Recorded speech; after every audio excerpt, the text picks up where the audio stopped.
Just some housekeeping items. As you can hear, the acoustics are not the best in this room. So, that being said, it's crucial to have your conversations outside. We can probably hear you better than you can hear me. So we appreciate your courtesy there. We do have several items on the agenda today. I want to welcome Councilmembers Jose Rizar and Councilmembers Mitch Englander, who's just joined me. Thank you, gentlemen. We do have several items that we'll run through the agenda.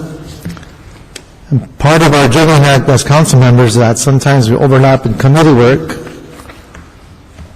And my understanding is that Councilman Englander is in Budget and Finance Committee right now.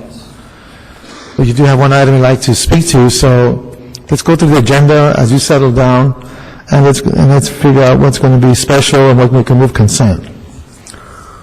So the first item will be a directive, and we'll get back to item number 1, but we won't do that yet.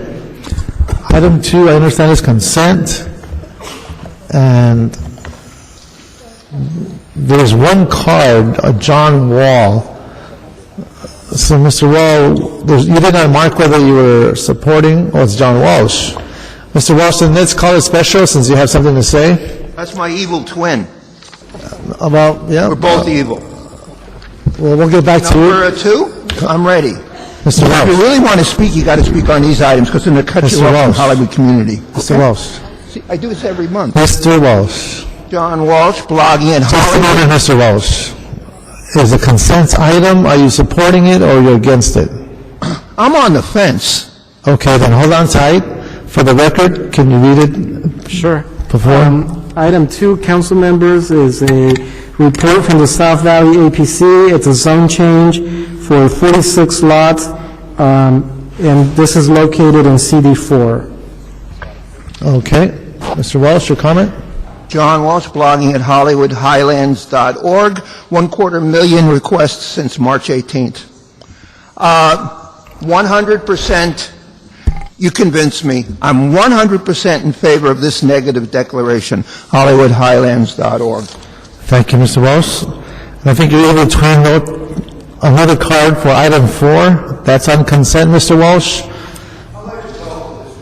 Are you on the fence on this one as well? Do you want to speak to it or not? I'll let you go. Okay. So that is consent. Are we okay, council members? So those two will move on consent. The other items, we do have cards. We have items number 1, 3, 5, 6, 7, all specials, and public comment as well.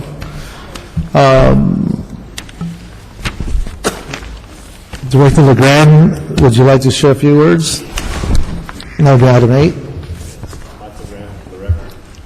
Michael Graham for the record, Director of Planning. One item I'd like to highlight for you is we had some very good news come to us this past week. The American Planning Association's local chapter has recognized the South Los Angeles Strategic Plan. That was a cooperation between 3 council offices as well as the mayor's office and a board member, Valerie Shaw from Public Works Commission, as well as planning department staff on a vision for South LA and implementation tools and programs, including some key projects such as Jordan Downs that were encompassed in this plan.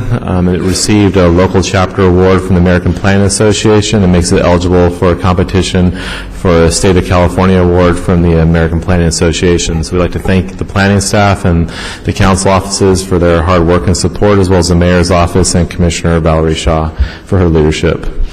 Other news, we've been busy working with the Budget and Finance Committee on our proposed budget. We're excited to have that discussion continue, and we appreciate the council's hard work on that and Councilman Englander's focus and hard work and long hours that they spent looking at solving the fiscal crisis in the city, and we look forward to being a part of that solution. That concludes my report for today. Thank you, Mr. LeGrand. I think hopefully as these deliberations continue, we can address the issue of staffing and staffing levels, and we'll get into that later. Thank you. All right. So given that Councilman Englander is in the Budget and Finance Committee, which is occurring now, we will have him for one item, and that will be item number 6. So Roberto, can you read that into the record? Sure. Item 6, council members, is an appeal by the Chatsworth Area Residents Association. They're appealing the action of the Planning Commission, which approved a conditional use for the expansion of a private school located in CD 12. Okay. Can we have staff come forward with a report, please?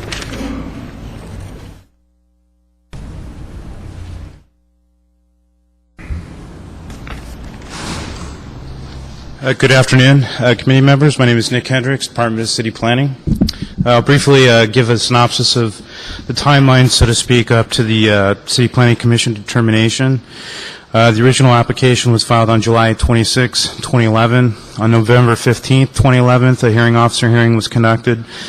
An expanded initial study was published on November 17th for a 30-day comment period pursuant to CEQA procedures. Cumulative impact supplement was submitted on January 23rd in response to public comments. City Planning Commission hearing was held on January 26, 2012, 40 days after the expiration of the CEQA comment period. The appellants, or the points of the appeals that were brought up at the Commission determination included that the project should have been analyzed with 2 schools, that we used an incorrect baseline, that we didn't analyze traffic and circulation accordingly. Cumulative impacts were not analyzed substantially. There were issues with scenic corridors, wildlife corridors, equestrian and hiking trails, and there's contention that the Chatsworth Hills Academy doesn't own the land that they have the conditional use permit on. We addressed all these issues. We have a document that's over 500 pages long, which addresses all the CEQA issues. There's an incredible amount of data in there that supports the conclusions that we originally had to determine. And we believe that the Commission determination should be sustained and that the appeal should be denied. Any questions for...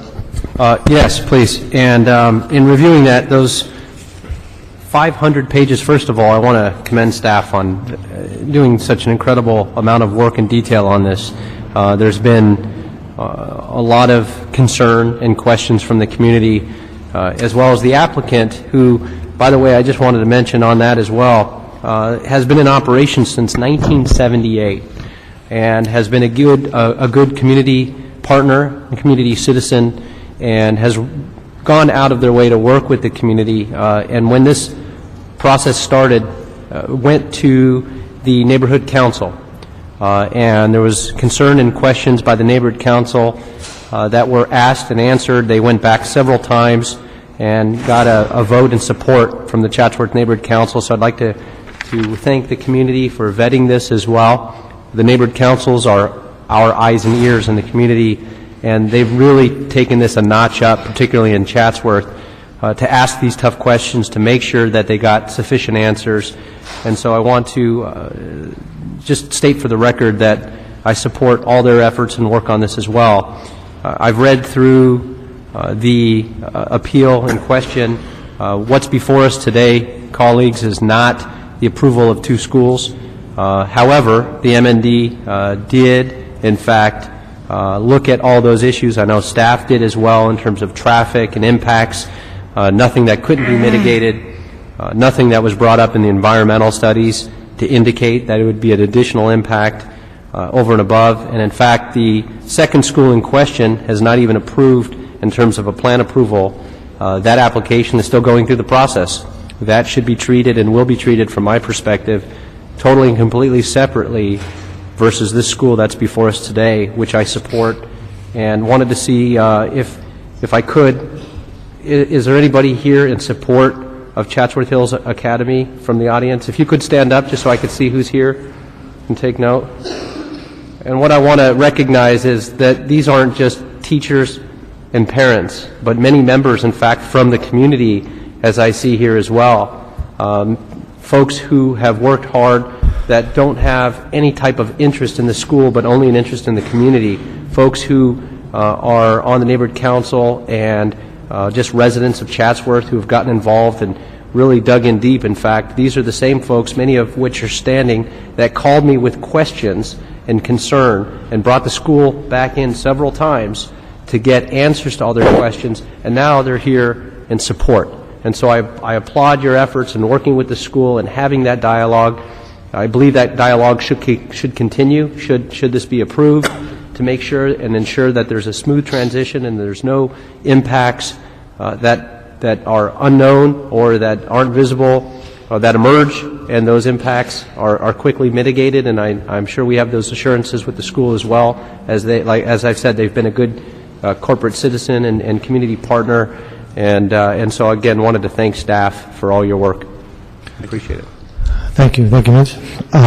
So that was the presentation from the staff. We do have several people who want to speak. Excuse me, you may want to hear from the appellant, Councilman. I was about to do that. So you beat me to the punch, Roberto. But thank you for that friendly reminder. I believe it's Doug Karstens, who is on record as the appellant. I'd like to come on up and share with us the rationale and the reasons for your appeal. Yes, good afternoon, honorable council members. My name is Douglas Karstens. I'm the attorney with Chatton Brown and Karstens and the representative for the Chatsworth Area Residents Association. The reason for the appeal... I'm sorry, your name again? I'm sorry? Your name again? It's Douglas Karstens. Okay. Okay. Now, the reason for the appeal is that the negative declaration that has been prepared for this is premised on relocation of a school, as if it was a school that will close down completely and open on a new location, when in fact our understanding is the CUP that is at that current top of the hill location is going to continue to be effective and used by another school. So there will be 2 schools on this 12-acre site. Now, the standards under CEQA, of course, are old hat to this committee. The fair argument standard for preparation is that there is substantial evidence that there may be significant impacts. And if the impacts have not been analyzed sufficiently, if a traffic report hasn't been done, for instance, then that actually expands the scope of a fair argument. And what can be evidence of a fair argument? Well, certainly it could be experts, but it could also be comments from people in the area who are very familiar with the area and who have lived there a long time, realize what the traffic situation is and what it will be if you double the enrollment in the school from 420 to 840 students. Now, there's a question about whether that other application is actually approved or going to be approved, but to us it's pending. The plan approval is on file, and the CUP for the current location, again, the top of the hill, is something that it's our understanding will continue. It runs with the land. So in approving a second and lower location, the 4-acre site, that is a new approval requiring new environmental review, not the assumption that a school is already existing there, because no school exists on the lower site. This is something that should be analyzed altogether, the 2 schools. It is an error under the California Environmental Quality Act to segment or piecemeal analysis, which means if the city knows there's a school coming down the line in an application, or it's reasonably foreseeable, then those impacts must be analyzed at the same time as these impacts. Impacts to traffic, for instance, impacts to circulation and access. If there are 2 schools using the driveway off of Rinaldi, then those access and circulation issues have to be resolved now, not when the next school's application is processed and then suddenly the mitigation measures are all imposed on that other school rather than this one. Finally, it's our understanding that this school or this site is the host of a designated equestrian and hiking trail, and we don't see where that has been dealt with, but it should be. Exactly where it's going to be, where it is now, how it will not be adversely affected by this application. So in conclusion, we ask that you uphold this appeal, deny the CUP application, or require an environmental impact report before considering it any further. With that, I conclude the remarks, and I thank you for your time. Thank you, sir. Thank you. So we'll continue with the rest of the public hearing cards. I think Councilman Englander had asked someone to stand and be acknowledged. I'm not sure if everyone needs to speak.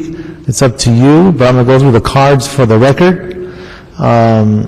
You can say I pass if you don't feel you need to speak.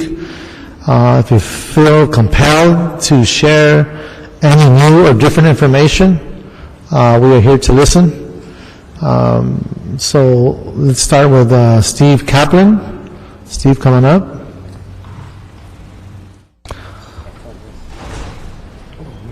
Good afternoon, members of the committee. My name is Steve Kaplan. I'm a lawyer with the law firm of Luna & Glushon, and I am here today not to support the application or to support the appeal, but to give this body information. My client, the Fenwick Family Trust, is the present landlord of the 12-acre site that Chatsworth Hills Academy now presently occupies. As you're aware, this matter before you concerns a relocation sort of on-site, as Mr. Carson so indicated, to a 4-acre component of that 12-acre site. And I just want to give you some information so that the process of this whole kind of proceeding goes forward with this information, you know, in your hand, so to speak, before you make your decision. Number one, a plan approval was filed on November 15th of last year prior to the hearing before the hearing officer that spoke before you here earlier making the staff report. At that time, the city was made aware of our client's intention to move forward on a plan approval to basically bring a second school onto the existing 8 acres they would be left with once Chatsworth Hills moved forward with their application. The city was well aware of that at the time of the public hearing in front of the City Planning Commission, long before the negative declaration was certified. The city had the information that we intended to move forward on the plan approval. This site is accessed by a single driveway, and without any analysis of cumulative impact, the environmental information upon which you make a decision just simply isn't adequate enough. So once again, this is just information for you to judge your decision on the adequacy of the environmental review. As you're well aware, the environmental review is just fact gathering and information. It's not dispositive of the case. I just want you to be aware that there's more facts out there I think this city should analyze.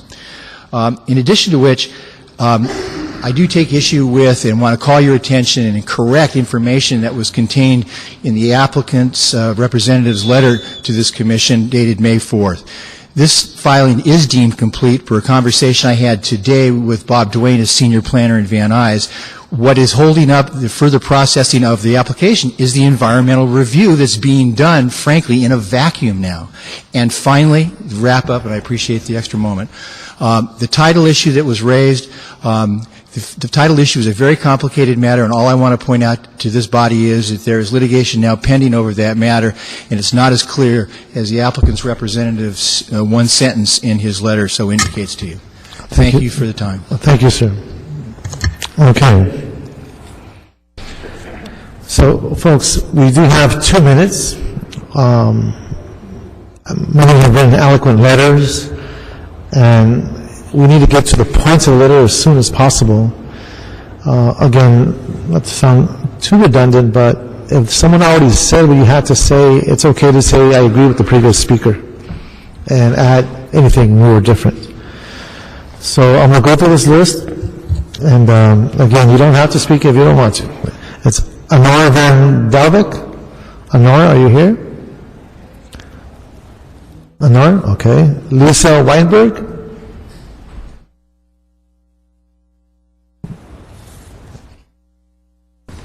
Okay. Marty Wool. Hi. Thank you, sir. I just want to state, my name is Lisa Weinberg. I'm an attorney, and I represent the applicant, and I'll simply make myself available for questions if you find that you have them. Thank you. Appreciate that. Mahaba Waib, I believe. Thank you, ma'am. Anne Gillinger. Thank you, ma'am.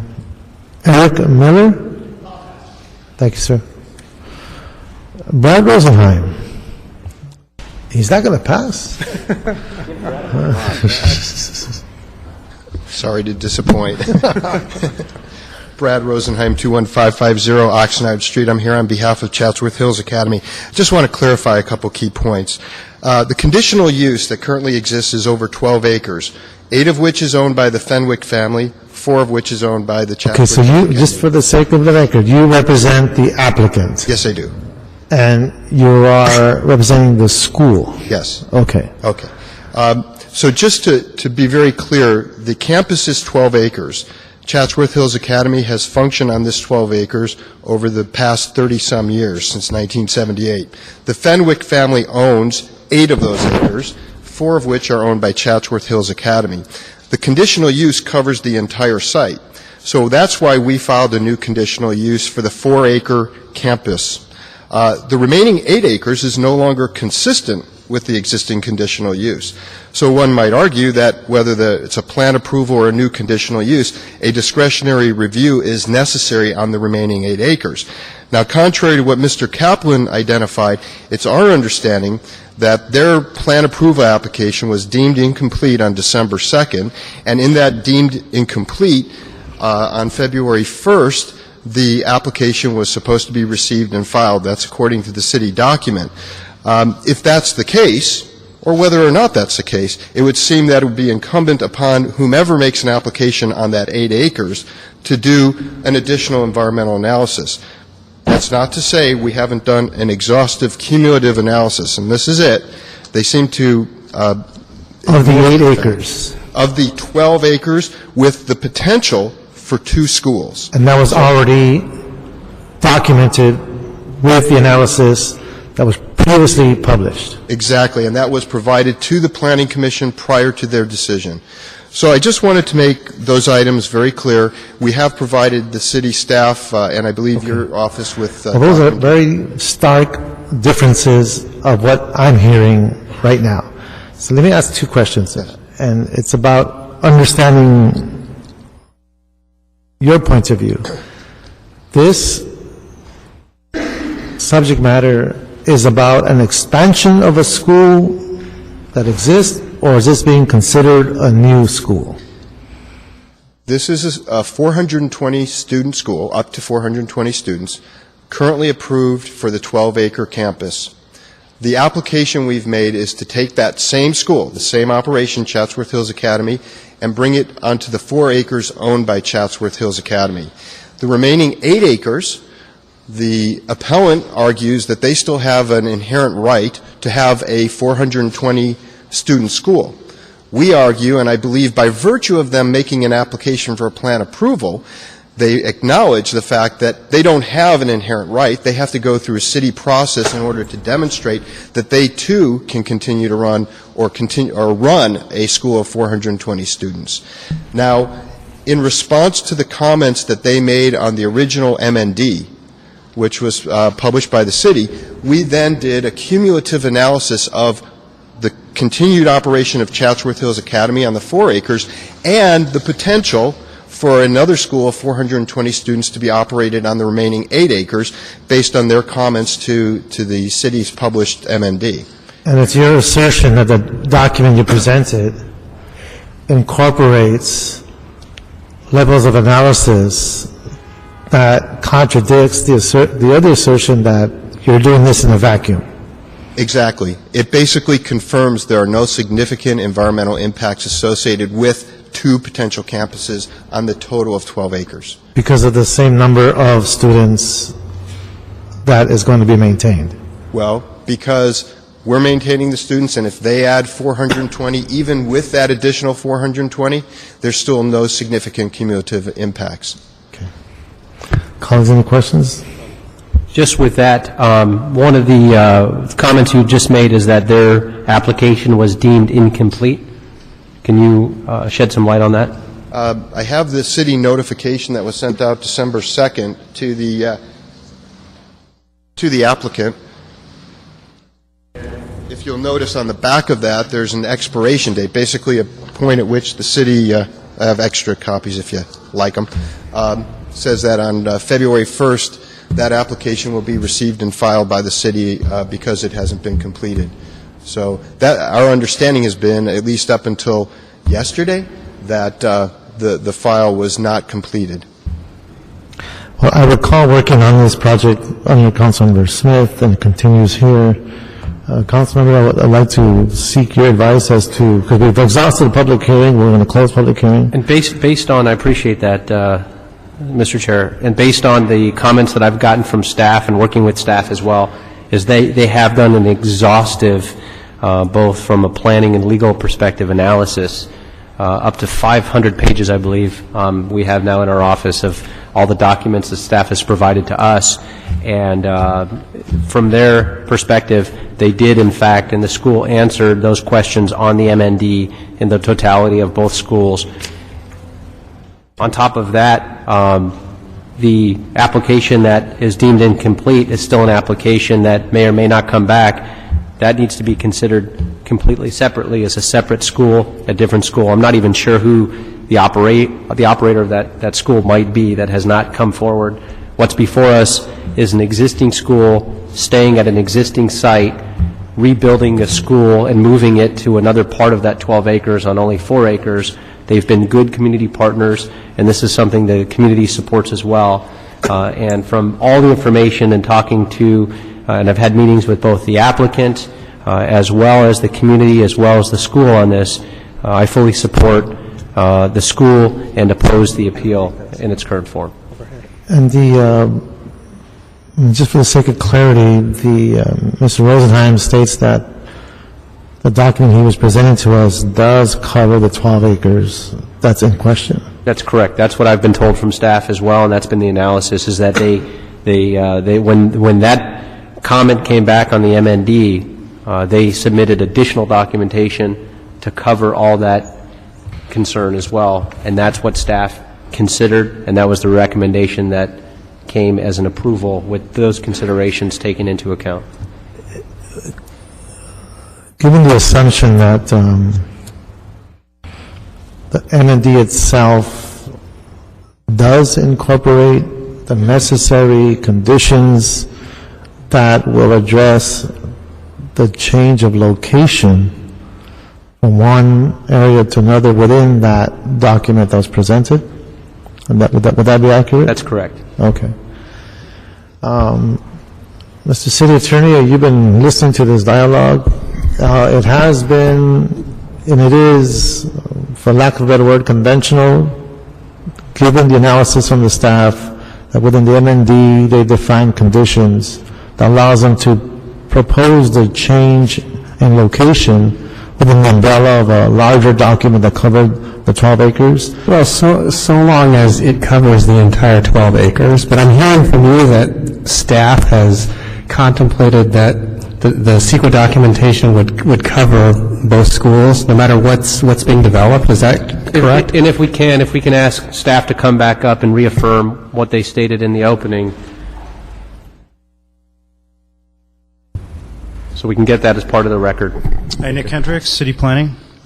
What we did is when we released the document, the MND, for circulation, there were some questions about cumulative analysis. So we instructed their environmental consultant to prepare a cumulative analysis that addressed both having 2 schools there. So that covers the entirety of the site and both uses with certain assumptions that really weren't concrete. For example, there was mentioning about the plan approval. It's still on hold. It is not an active, it is an active application, but it is on hold or pending a traffic study that was requested by our senior planning staff. They still do need to do their own environmental documentation similar to what was done here. Also, just a little bit of history. The previous school was granted a CUP under a CE. That's another reason why we did an M&D, was because we needed to expand on the environmental implications of the school involving new construction activities. Despite the fact that the school was consolidating its operation to a smaller site, there was still the assumption, the possibility of future impacts on the physical environment. So the document with the cumulative analysis and the M&D covers the entirety of the project and expected future uses on the site, even though those future uses aren't guaranteed. And is the existing school, when they move to the new location, will they be completely vacating where they're currently at? There'll be structures left over on the Fenwick property, the upper campus. What they do with those, I don't know. I don't know how they could accommodate the entire 420 student staff that they're expecting. I'm not sure their exact configurations. There's certain assumptions that they've made with site access, which goes through the existing school, which I understand that Chatsworth Hills Academy is not going to provide them. So their assumption on their access is not accurate in terms of their plan approval application. And with that, in terms of the vacating, though, they won't be operating on the existing campus at all? The Chatsworth Hills Academy, will will not operate on the upper campus. They will operate on their 4 acres that they currently now own. Okay. And not that this is relevant at all, because it's not. I just want to state something for the record, just to give you an idea in a sense of the location of where this is at and what the school has been through. And it's not part of the application, and it's not mentioned in any of the documents, I don't believe. This was the site of the Chatsworth train accident. This was the site that 25 people died at, and we had hundreds of people critically injured. The school, in fact, their fields were used as the triage to care for these individuals. This is the site where the community didn't run away from the school but ran towards it to help out. This is the site where the faculty and the staff and the parents joined in to help out the community and rebuild the fields, as well as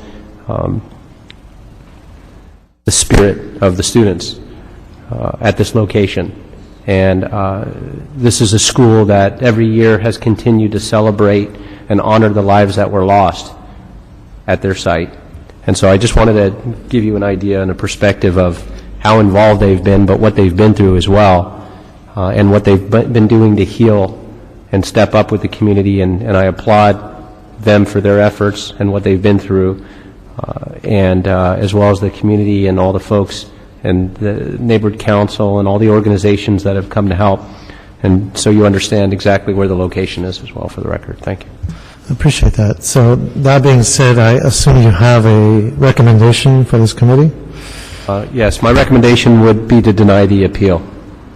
You have a second? Okay, that will be unanimous. And so for the record, we will deny the appeal filed by the Chatsworth Area Resident Association, WSP Carson's, and thereby sustain the entire determination of the Planning Commission in approving a conditional use to permit the relocation, construction, use, and maintenance of a private school, preschool, pre-K, and grades K through 8, accessory uses and summer youth camp, and the A2-1 zone for property at 21521 on Alder Street, subject to conditions of approval. That will be action of this committee.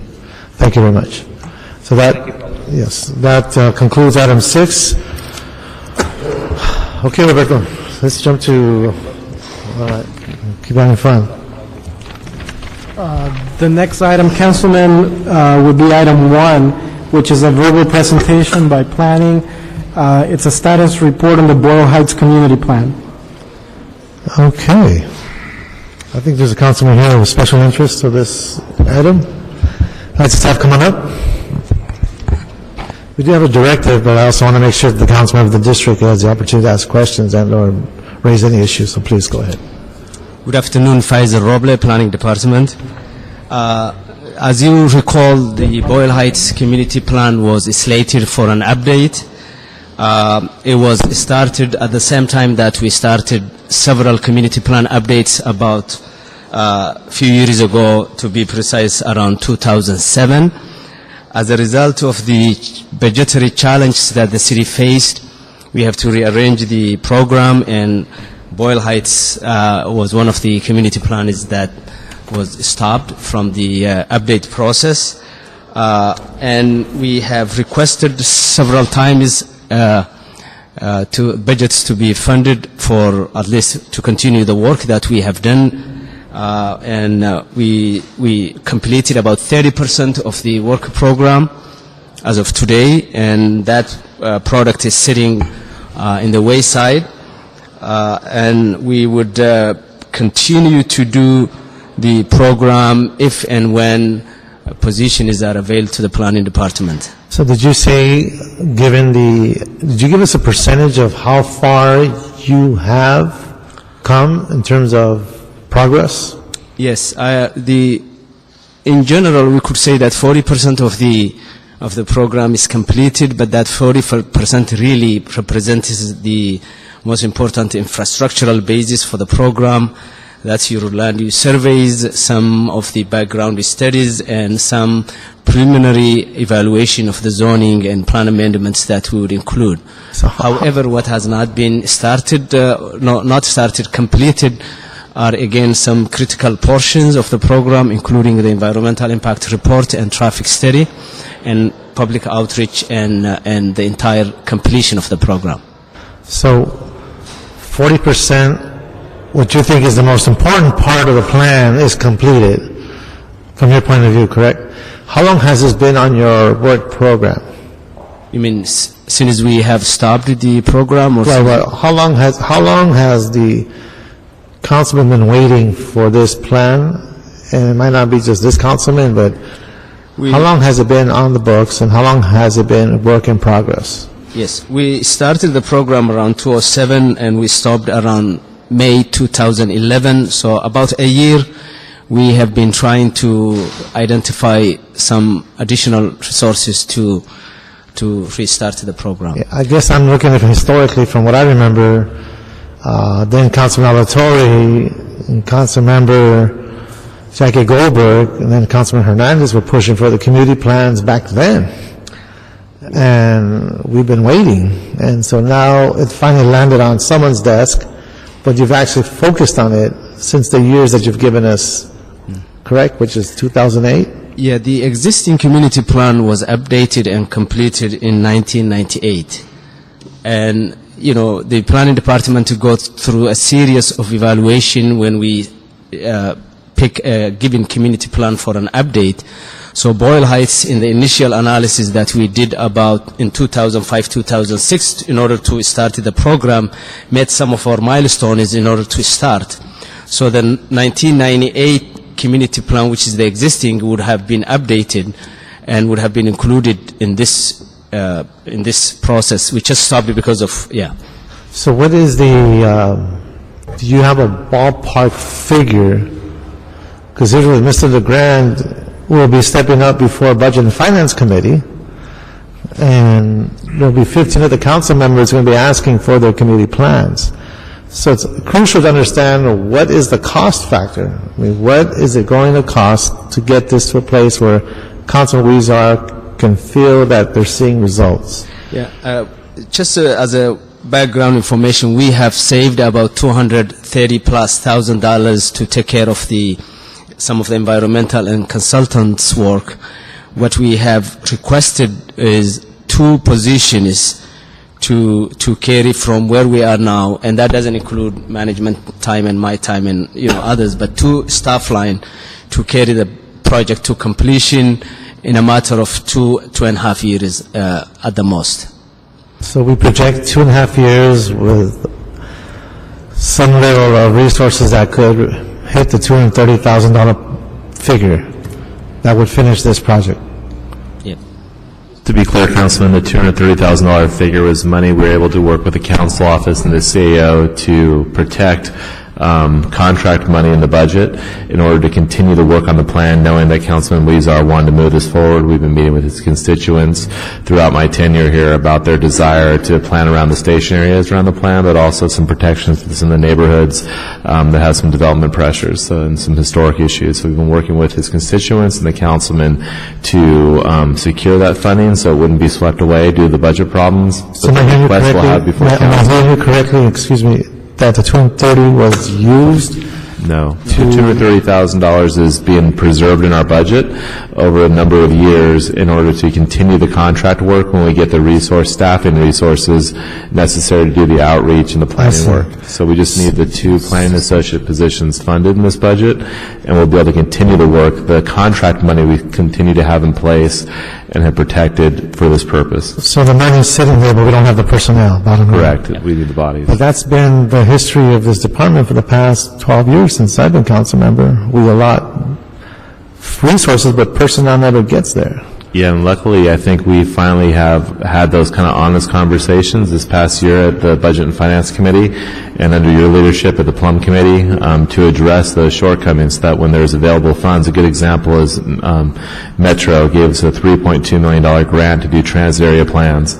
And we didn't have the resources and the staff, but we were able to work with the Budget and Finance Committee to get those resources put in place. Even though they're paid for from another agency, there's a big concern from the city perspective about the pension and health care benefits, even when the health care and the staff's costs are paid for by a third party. And so in this case, very similar, we have the contract money to work on the technical items of the plan, but we actually need the physical planners to be able to go out, do the community outreach, to be able to go out and discuss some of these land use changes, make recommendations, carry that staff report and those ordinances through council. Yeah, but you're also touching on a bigger structural issue with the budget, so that's a whole other discussion. Correct. But at least we need to understand what's out there. Councilman Rizzo?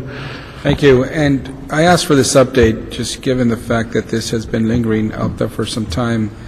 Now, when was the last time that the year that the Boyle Heights Community Plan was updated? 1998, I believe. Okay, I have 1979. So is it 98 or 79? 1998. Existing Boyle Heights Community Plan was updated in 1998. 1998. Okay, we've been going with the 1979 figures. I don't know where we got that, but we'll check our figures with that. Now, you started doing the process in 2007 and stopped in May of 2011. Why did you stop? That's that.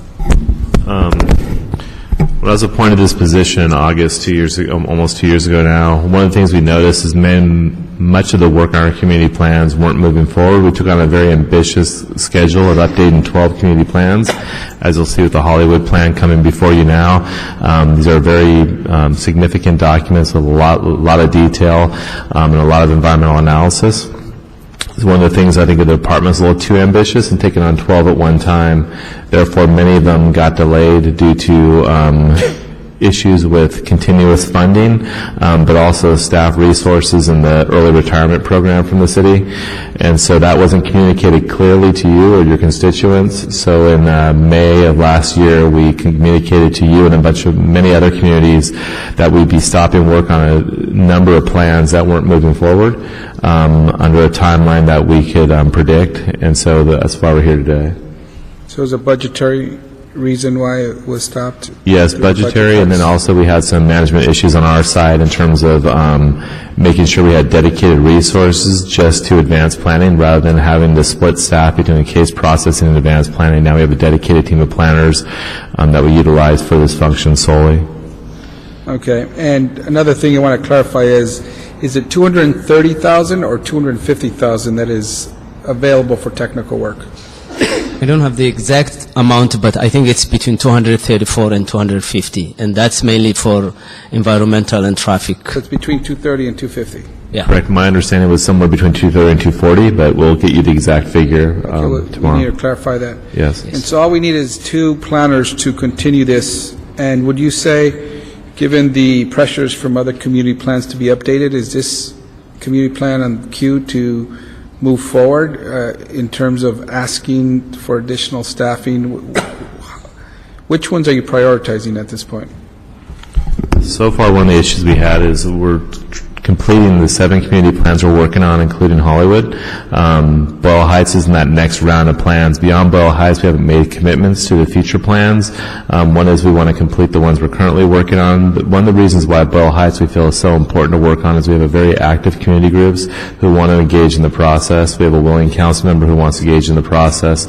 But also there's some serious development pressures with the Mariachi Plaza and many of the new transit lines and TOD opportunities that had come into Boyle Heights prior to having any land use plans in place.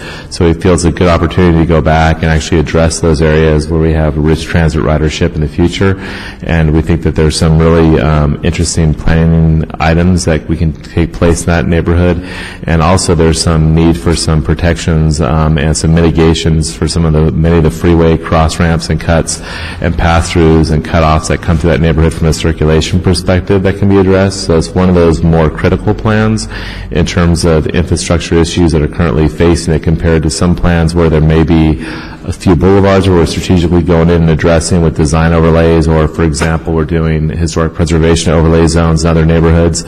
This has a more of a community-wide issue that we can address. So this one's first on our gamut in terms of the new plans, and we'll work with this committee to prioritize future plans as we get closer. Excuse me, and I think you're correct, Mr. LeGrand. Boyle Heights is undergoing some transformation for the good. It is considered one of the city's first suburbs, and it has very old infrastructure, and it has changed dramatically in the last few years with the opening of the Gold Line transit line.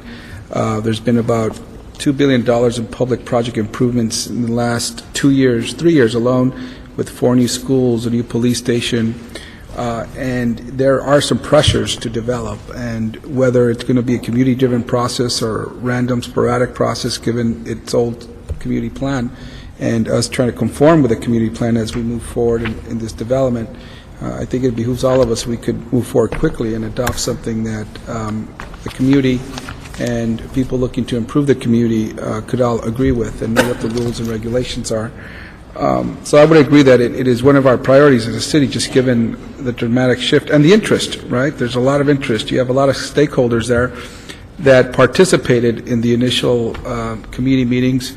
I went to a couple of them myself, and there was hundreds of people attending these community meetings to participate, and we certainly don't want to see that go when the interest is there. So at this point, I guess the answer is to work with the Budget and Finance Committee that is currently reviewing. You've asked for these 2 positions in the past, but right now the Budget and Finance Committee is reviewing your budget. We would work with the Budget and Finance Committee and Council to see if we could allocate some funding for this, right?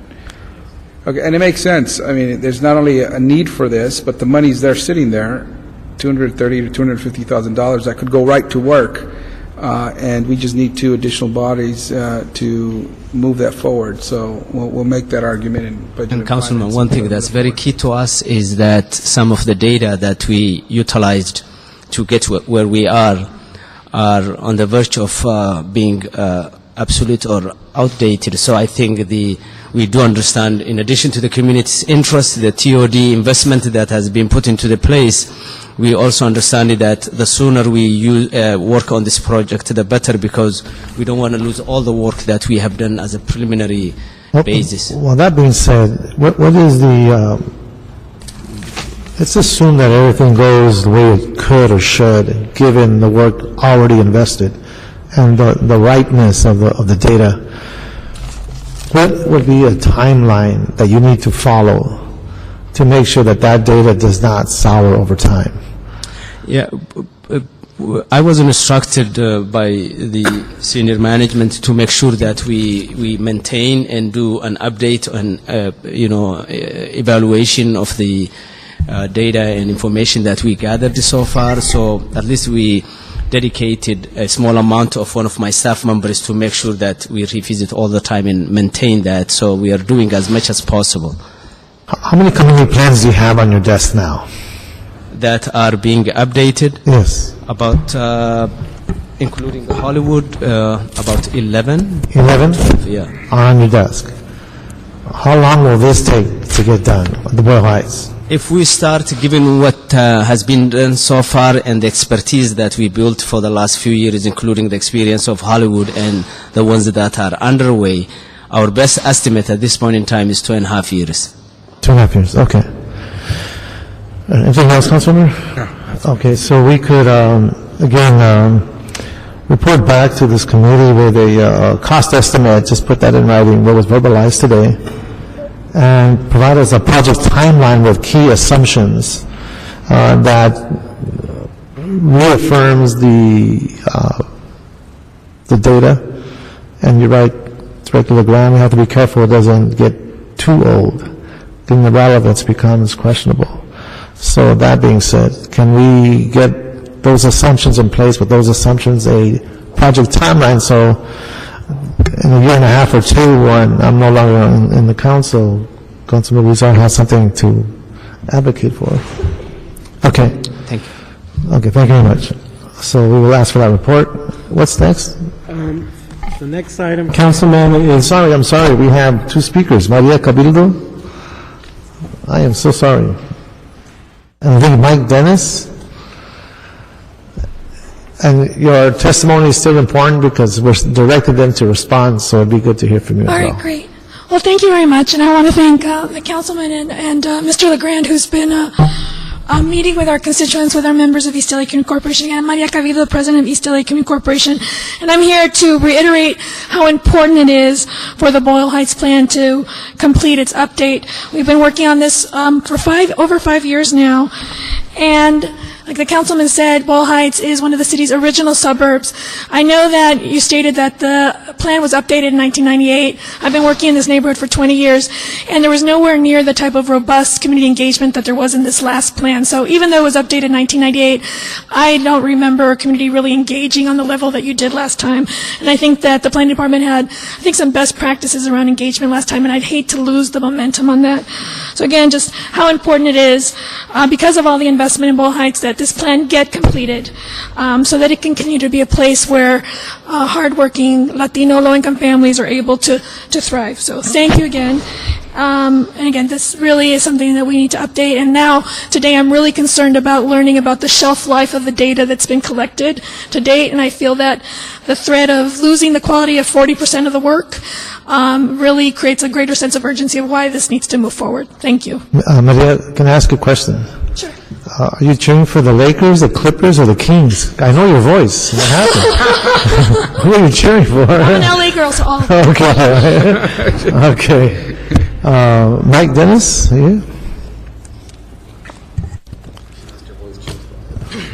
Thank you, committee members. My name is Mike Dennis. I'm the Director of Organizing at East LA Community Corporation. I'm just going to echo what Maria just said to y'all, that we started engaging our members in Boyle Heights in this process back in 2007.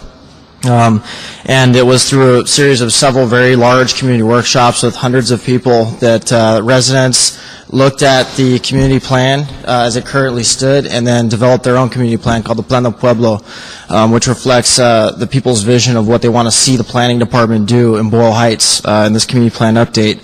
And restarting the Boyle Heights community plan is extremely crucial to our neighborhood and our built environment because of the influx with the smart growth, TOD, the transit rail stops. There's a whole lot of displacement pressures that are affecting our residents right now, and the community plan update is absolutely crucial that this needs to happen. We have 1,300 residents in Boyle Heights that we've organized around this issue. They're ready to go, and if it means working, with this body to advocate for the funding, when the budget talks come up here next month, then that's what we need to do. But we need to get this thing happening. It's already been 7.5 years since this plan was, or it will potentially be 7.5 years by the time this plan is completed from when it was actually begun, and that's pretty slow. So we want to see some movement on this, and I'm urging the body to please make this happen. Thank you. Thank you, sir. Okay, that concludes that public comment, and the directive has been given, and I appreciate the planning department's hard work. I know we're trying to juggle a lot of things at one time, but we got to keep moving on these projects. So thank you, Director LeGrand. So next item, Roberto. Yes, the next item, council members, is a city attorney report. It's relative to a court-issued writ in the case entitled Beverly Wilshire Homes Association versus City of LA.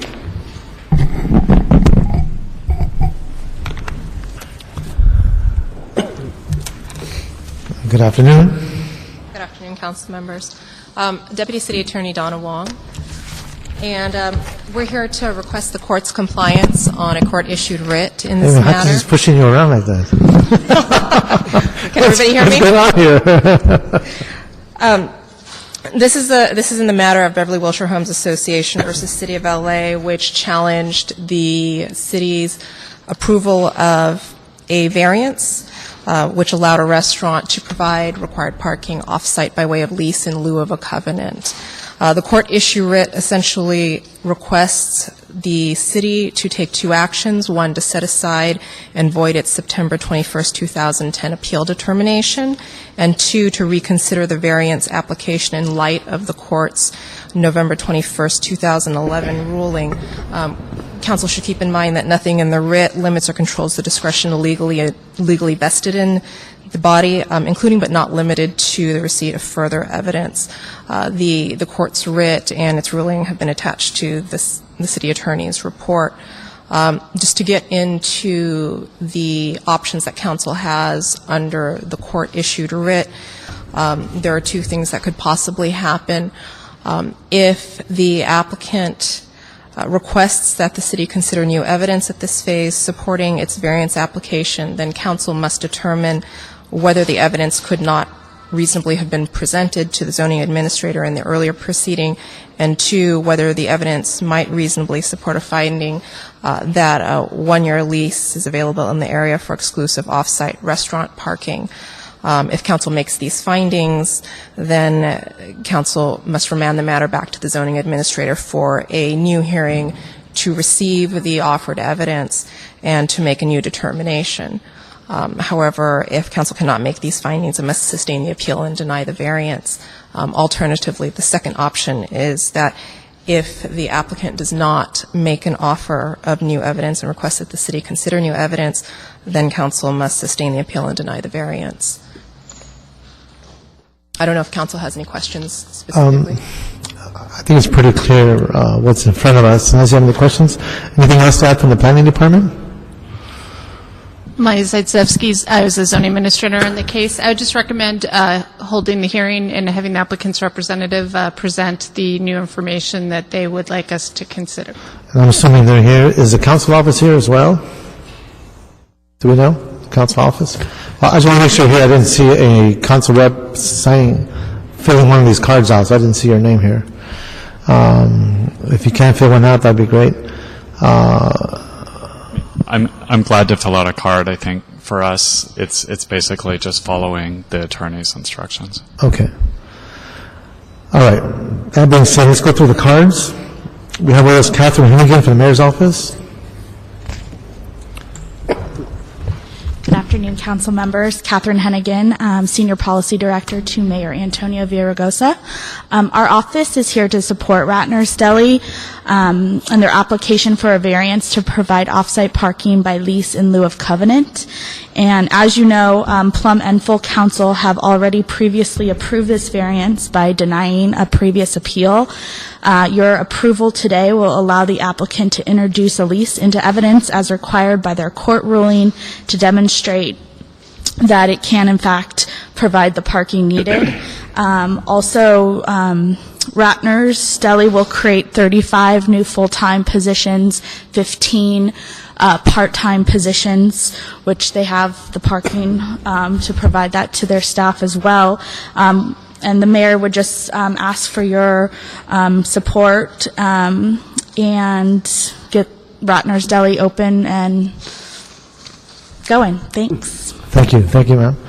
Let's have Mr. Victor de la Cruz, and then Ben Lee. Good afternoon, sir. Good afternoon, council members. Victor de la Cruz from Manat, Phelps & Phillips. I'm here on behalf of Ben and Harry Lee. They are the applicants for Ratner's Deli.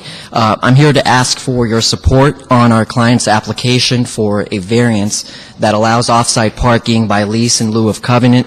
I sent a letter to you last week laying out in detail why our client is back here at Plum, given that you already denied the appeal filed by the Beverly Wilshire Homes Association. Because you previously supported our client's variance, I won't go over the details of the project again. You're probably familiar with this neighborhood by now, and you may recall that our client worked extremely hard to obtain the support of the greater community, the zoning administrator, area planning commission, and even the mayor's office, as you just heard. Briefly, the only discretionary permit at issue here is Ratner's request to provide the 42 parking spaces required by code across the street at the Beverly Connection Shopping Center. No less, no more. But the Beverly Connection has 100 100 exclusive parking spaces available for 3rd Street businesses that don't have sufficient land available to meet their parking requirements on site. And those 100 parking spaces were previously required of the Beverly Connection as a condition of approval that would essentially help these businesses do this. And this was done at the request of the council office in a program that has their support. And all our parking spaces are being provided in connection with those, in connection with that site. Our client has never asked for any waiver of parking requirements, just the ability to provide parking across the street. And the only reason we're here today is that the applicant sued the city for approving our client's variance application, and the judge in the case issued what is essentially a fix-it ticket, requiring us to demonstrate the ability to enter into a lease that was required by the variance's conditions of approval. We've enter that lease into evidence, and all we're asking for is to be able to go back to the zoning administrator so that they can consider that variance. And I'm here to answer any questions that you may have. I'm sure you heard the zoning administrator's recommendation to provide the lease you're speaking of now, so we have a contract in hand that will satisfy the needs of the court. Exactly. And I would just, one thing that I would add is that the lease could not have been provided initially because the conditions of approval required us to provide that lease, and the judge essentially wanted to have the evidence that they would be able to provide that parking, but generally, as you know. It's a lesson we've learned as a city, and perhaps we should have the leases up front with the condition that entitlements, once they are granted, that lease is activated, so that will avoid this kind of situation in the future. Exactly. But we're here now, and so we need to deal with this. So thank you, sir. Thank you. Ben Lee? Are you here? Here with Ratner's Deli? Are those sandwiches?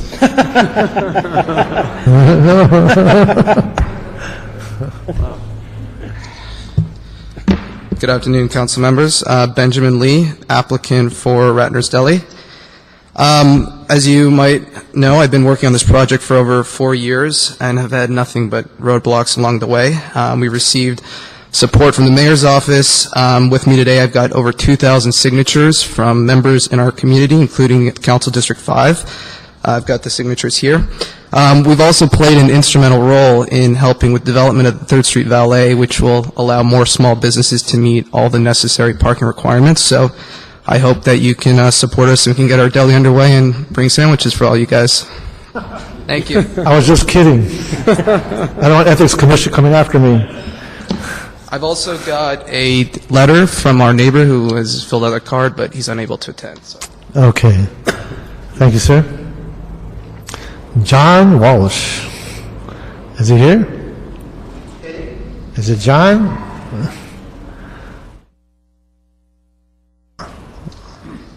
Mr. Walsh? John Walsh, blogging at Hollywood Highlands, HIGHLANDS.org. I'd like just to say that very pleased to be here. I don't know why number 5 is the last number. 1, 2, 3, 4, 5. HollywoodHighlands.org. We've been waiting so long, I need to shave. Is that the evil twin, or is that John Walsh? I'm confused. Okay, John B. Murdoch. Then Robert Chernow, I believe. Good afternoon, sir. Good afternoon. My name is John Murdoch. I'm the attorney who represented the party who obtained the writ of mandate in Superior Court, which is why we're here today. I understand from the comments so far that a new lease is being submitted. We were not served with a copy of that, so I will reserve my comments. I think this is going to the City Council next. Is that correct? Yes. I don't believe that they've met the requirements of Section 12.27 in providing information as to new evidence, and I will bring that forward at the Council after I've looked at their paperwork. The issue here, I mean, it's clear that there is parking at the Beverly Connection. The issue is really whether they meet the requirements of the code for exclusive parking. If they do, that's it. If they don't, we're still going to require it because of the overrun parking that goes on in the neighborhood. We can all bring petitions in, and we did bring petitions to the court showing what the problem is. And When the problem goes away, the lawsuit will go away. That's all I can say for now, and we'll reserve judgment until the council. Thank you. Thank you, sir. Robert Chernow? I believe it's C-H-E-R-N. Oh, there you go. Good afternoon, sir. Robert Chernow. I was the original land use consultant on this case. I also live in the community. We brought to the attention of this body a few years ago when this case was heard that in fact the parking that's required is not exclusive. There's a body shop that stores their cars that are waiting to be repaired in these very parking spots, along with the employees of the Beverly Connection use the parking there, along with the patrons of the mall. There is no notice anywhere that states that they are exclusive or reserved. There is no notice or gate on the area to exclude other people other than the valet services for the restaurants. I've stood out there and watched the other restaurants that are required to also use this parking. Instead of going into the Beverly Connection, they drive into the residential area. We have a major parking issue in that community. People have worked very hard to be able to afford to live there, and they have a right to assume that not only can they or their guests find a place to park, but that their driveways don't get blocked by valets who are trying to squeeze in the parking spots. And we are asking that that be taken into consideration. I'd also like to point out that the 5 findings that are required, there is nothing unique about this property, and they are not being denied a privilege that the surrounding businesses have. This is an issue that is throughout the entire community. We have asked the city to consider parking structures in the area. We have not gotten any feedback back. That is the way to solve this problem. But allowing a restaurant to come in when they don't provide the required parking is detrimental to the surrounding community. And we ask that until such time that they provide adequate exclusive parking, that it be denied. Thank you. Thank you, sir. Dion Ratner, Paulette R. Caswell, and Dick Plotkin. Dion Ratner, are you here? A letter submitted, okay. So, oh, no, take your time, Ms. Caswell. Good afternoon, ma'am. Hi, Mr. Chernow. My name is Dr. Paulette Caswell, and I live within the area called Mid-City West, and I think that there are some things that you guys need to pay attention to. Should I get closer? Yes, you can get better. Okay. You want me to repeat everything I said? No, go ahead. Okay. The area is, a lot of that area is pre-code, which is one of the biggest problems as to why there is not enough parking. And so you cannot assume that that area is going to have enough parking at all because it was constructed, some of it back in the 1920s and 1930s, when they didn't even have that many cars and certainly not SUVs. I would like you to just remember one thing, please, because I think a lot of people are forgetting this. The United States usually functions on the squeaky wheel, gets the grease, but a lot of people out there who are the homeowners are working right now. So you might get one representative from homeowners, and all of the other people who are financially interested in making this thing a profit-making business for themselves, they're all here, okay? The United States Constitution says peace and quiet enjoyment of your home. Okay? Seriously? The state constitution says it as well. Peace and quiet enjoyment of the home. Under either one of those constitutions and the major laws, businesses don't have any rights to tweak anything, and neither do you, unless there is an absolute necessity for it that is here. And as Mr. Chernow said, there doesn't seem to be any actual necessity for this, other than the fact that some people want to run a business in an area that they have apparently the building for, but maybe it's not the correct use, and it's going to bother the homeowners who live there. So when you think about all these things, think about the homeowners who cannot be here, please. And just think about how many more of them there are than the people who are the developers and the representatives who have clients and everything who are here because that's their job. Thank you. Thank you, Dr. Cosmo. Thank you. Dick Plotkin? And that's our last speaker. Dick Plotkin, 6400 West 5th Street. By luck, I am a homeowner. I am here, and I am a member of the steering committee and the board of the Beverly Wilshire Homeowners Association, and I would like to respond to what Mr. Chernow said and emphasize the following. First of all, He is absolutely correct. There is no unique configuration of this lot that would justify a variance. The motivation for this variance is a business model.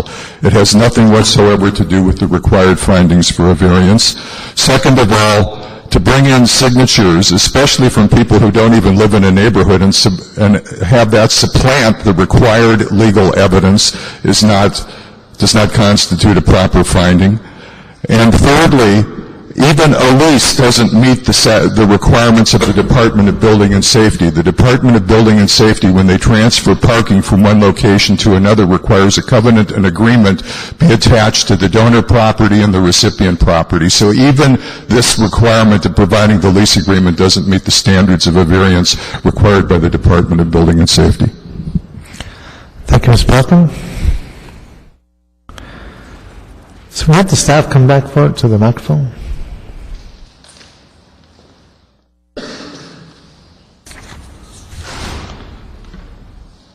So I'm hearing correctly, with the provision of this, as stated by the owner, that they will have a contract, an agreement for parking, they have the option to begin again. What would be the actions of this committee if, in understanding that the council office and the mayor's office are supporting the business entity, our actions would be to request that the applicant provide new evidence that would support a variance application. Correct? Maya Zaitsevsky, Planning. My understanding of what the court specifically requested is that they provide evidence of a lease that meets the qualifications required in the condition of approval. And if such a lease is presented, then the council can either require the case to be remanded back to the zoning administrator for a limited public hearing to the adequacy of that lease, or if you choose otherwise, you can determine to overturn the variance approval and grant the appeal. But if I heard correctly from the applicant, they're willing to basically provide this evidence and start the process over again, correct? Mike LeGrand for the record. It's not completely starting the process over. It would be to have the zoning administrator remand the issue back to the zoning administrator and let us come forward back to the council after our review of the lease and a public hearing so that the parties that were involved can get involved. The opponents' attorneys who are in opposition to this have an opportunity to vet the lease, view it, do their research, and then we can come back with a recommendation of this body. So I want to make sure, yes, the instruction is clear so that when it does come back, we have included all of the legal requirements. Okay. And set them on the right track. Okay. Deputy City Attorney Ken Fogg here. Let me start off, and then if my colleague Donna Wong needs to assist me, she will.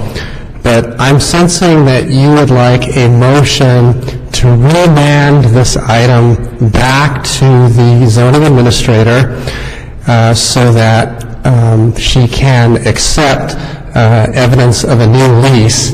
And in order to do that, this committee has to make a determination that that evidence, which is the new lease, could not reasonably have been presented to the zoning administrator during the prior hearing, which of course it could not be because it didn't exist.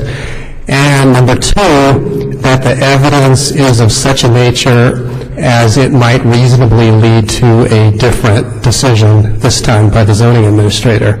So if you're prepared to make those determinations, then you remand it back to the zoning administrator. Can I just say ditto? Of course. Can I quote you? Just I did it twice. I think the easiest thing would be to adopt option number one and remand the matter back to the zoning administrator. Okay, and that's... If those determinations made. I want to make sure I'm inclusive to everything that was said during the committee. Yes, and also, Donna, if how about, I think you have to rescind the original determination? Yes. Yes. You have to set aside the original determination. Aside the original determination, Deputy City Attorney Donna Wong. Okay, so for the record, we're going to set aside the original determination, and we're going to essentially remand the decision back to the zoning administrator. Correct, and you're going to make those determinations that are already stated on the record. Okay. Under option 1. Under option 1. Yes. Okay, and that's all inclusive, Roberto? Yes. That's Okay. covered. All right. Are we okay with that? Okay, I'll be a second, and there'll be action in this committee. Thank you very much. Okay, next item. The next item, council members, is item 5, which is a communication from the Planning Commission. It's a general plan amendment relative to the Hollywood Community Plan. Now, for the record, how many community meetings have we had on this? This is Kevin Keller, City Planner. Community meetings. For our presentation, in terms of community meetings, I believe we had reported we had about 160 community meetings of different 160 types. community meetings. And how many hearings? In terms of public hearings, just to refresh the testimony here, we did have a public hearing here at Plum on March 27th. The record was then also open on April 17th on Plum. In addition to the Plum hearings, the City Planning Commission held a full hearing and voted to approve the proposed Hollywood Community Plan on December 8th. Hearing officers of the Planning Department held 2 noticed evening hearings on the proposed plan in the Hollywood community in the evening on November 7th and 10th. Over 80,000 hearing notices were mailed out for those meetings. The plan was also presented to the Central Area Planning Commission on November 22nd, 2011, which took testimony and also ultimately voiced its support for the proposed plan. So in addition to the individual meetings, those are some of the key public hearings that have been held on this plan. So key public hearings, I'm hearing approximately 10 to 12 in that ballpark? Formal public hearings? Maybe around 6. I'd have to count them up again. 6, but yeah. Okay, we've had a lot of them. Okay. All right, just want to state that, but go ahead. Okay. Thank you, council members. Kevin Keller here from the City Planning Department. I'm here with Mary Richardson and Connie Pelini-Tipton to present the Hollywood plan. We will not re-present the entire item. We have done full presentations, but the one thing planning staff did want to do is take about around 10 minutes to walk through many of the issues that have been raised that may be deliberated on and provide some staff responses. We did review the testimony at the prior hearings, and I think we have a lot of points to share to help inform the process. And we certainly thank and appreciate members of the community for joining us. I know, as I mentioned, there's been quite a few hearings, and they're here again, so I wanted to thank and appreciate. So the last hearing we had in the chamber, yes, we had an exhaustive, and we made sure everyone had a chance to speak. A lot of issues are raised. And if I recall, we said at the end of that meeting that we're going to close public comments so we can use this time to go through the different observations and declarations and concerns that we heard on that day. And that's the purpose of this meeting, is making sure that we are now responding to what the public was putting on record. Yeah, Kevin Keller. The only thing I might add is actually on the March 27th meeting, there was a full hearing. On the April 17th, in addition to that full hearing, there was a limited time hearing. So there was testimony taken. Not everyone was able to speak at that time, but there was, prior to that, a full hearing on the 27th. It might have been some of the reasons why people were commenting here. Gotcha. But yes, so we are ready to present back to this committee. I think we talked about a lot of the public hearings we've held. The one other thing is that I'll remind the committee that we have prepared a full EIR on this plan. I'm sure there's been a lot of comment on that. The draft EIR did circulate for 90 days between March and June of 2011, and the final EIR, including responses to community comments, was released in October 2011. During this period, staff made many presentations to individual community groups. and neighborhood councils. Throughout this process, planning has continued working with community members on refinements and modifications to this plan. The neighborhood councils, residents associations, community members, business owners, business groups have all invested an incredible amount of time and provided a great deal of feedback throughout this process, including extremely detailed comment letters on the draft DIR and during our public hearing process. Planning staff has submitted a compilation of additional revisions for plum consideration on March 27th, and that's in front of you today. So if there is an action on the plan today, we would ask that you would include those revisions in your action. Hollywood is the oldest and most dated community plan in the city of Los Angeles, adopted nearly 25 years ago in 1988. It was never updated during the last wave of community plan updates in the 1990s and early 2000, and as such, does not contain the detail and comprehensiveness of current planning efforts. The current plan contains less than a dozen pages of text, with no direct policy references to many of the neighborhood protection policies that have been enacted since its adoption, including no reference to the slope density formula which serves to protect undeveloped hillsides, no language on mansionization, no ridgeline protection, and no language calling for improving retaining wall provisions. It also is important to note that the existing plan contains no urban design guidelines for built form, no references to our bike plans and pedestrian-oriented design tools, and no support for creating additional parkland over the 101 freeway. So although I think there's a number of critiques about the proposed plan, I also wanted to highlight some of the improvements of the proposed plan over the existing. And part of the significance of your statement is that these planning police tools have been designed to address much of the impacts created by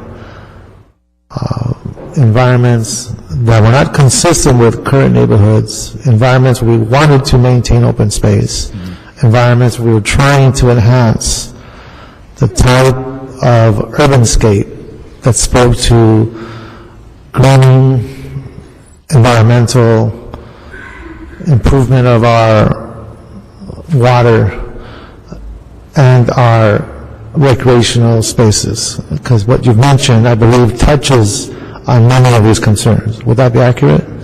Yeah, Kevin Keller, I feel that's correct. I think a number of these tools, and I think there's a discussion about the role of regional centers, and that's really unique to Hollywood, unlike other community plans, but Hollywood is a collection of varying urban typologies very close to each other.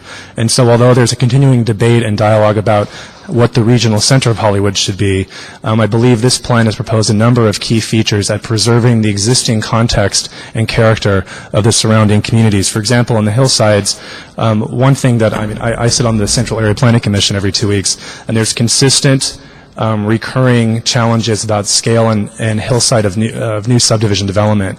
The existing community plan does not have some of the language that some of our newer community plans have to help guide and limit those developments on sloping lots. You know, I always say if it was an easy lot to build on, somebody probably built on it 75 years ago. We do have a number of existing lots and existing undeveloped tracts in the hills, and I think as part of this action of directing a greater percentage of growth to the central portion of Hollywood, you can also help preserve those hillside areas. So in that manner, the plan serves as a blueprint for directing growth and reinforces Hollywood's role as a regional center. This is not necessarily a transformational kind of a discussion. The regional center concept was adopted in 1970s. It was readopted in 1996 for the general plan framework. And it says that if growth occurs, directing growth to the Hollywood's regional center area and away from hillsides and lower density neighborhoods is the preferred model of growth. So with that, I'm going to just race through some of the main points that have been brought up to date. Also, just one other opening remark. I think a lot of we've had a really robust and rich feedback loop over the last couple of weeks, and I really wanted to say I think a few people are saying it's residents versus business, it's business versus residents, a question of growth or no growth, and I think the majority of the testimony that is being heard is really well-intentioned testimony to help ensure that the future of Hollywood is as rich and protected as its past. And so I think the planning department is trying to recognize that this is not a question of growth or no growth or residents versus businesses. It's a balanced consensus for the future of Hollywood. The plan provides expanded housing options and choice. It provides the retention and expansion of Hollywood's media and entertainment job base that's so critical to the regional economy and, in fact, the Los Angeles economy. And this is what Hollywood was built on. As a balanced growth vision, it best directs future growth around transit and, again, away from, as part of that discussion, away from the lower density neighborhoods and the lower scale areas of the hillsides and existing communities. The plan is really all about shaping the future of our city. Communities that plan are stronger and more resilient than those that choose not to. I mentioned some of the fallbacks of the existing community plan, and I don't need to go into those again. And some of the elements of the new plan in terms of strictest hillside subdivision regulations in the city will be in the new community plan.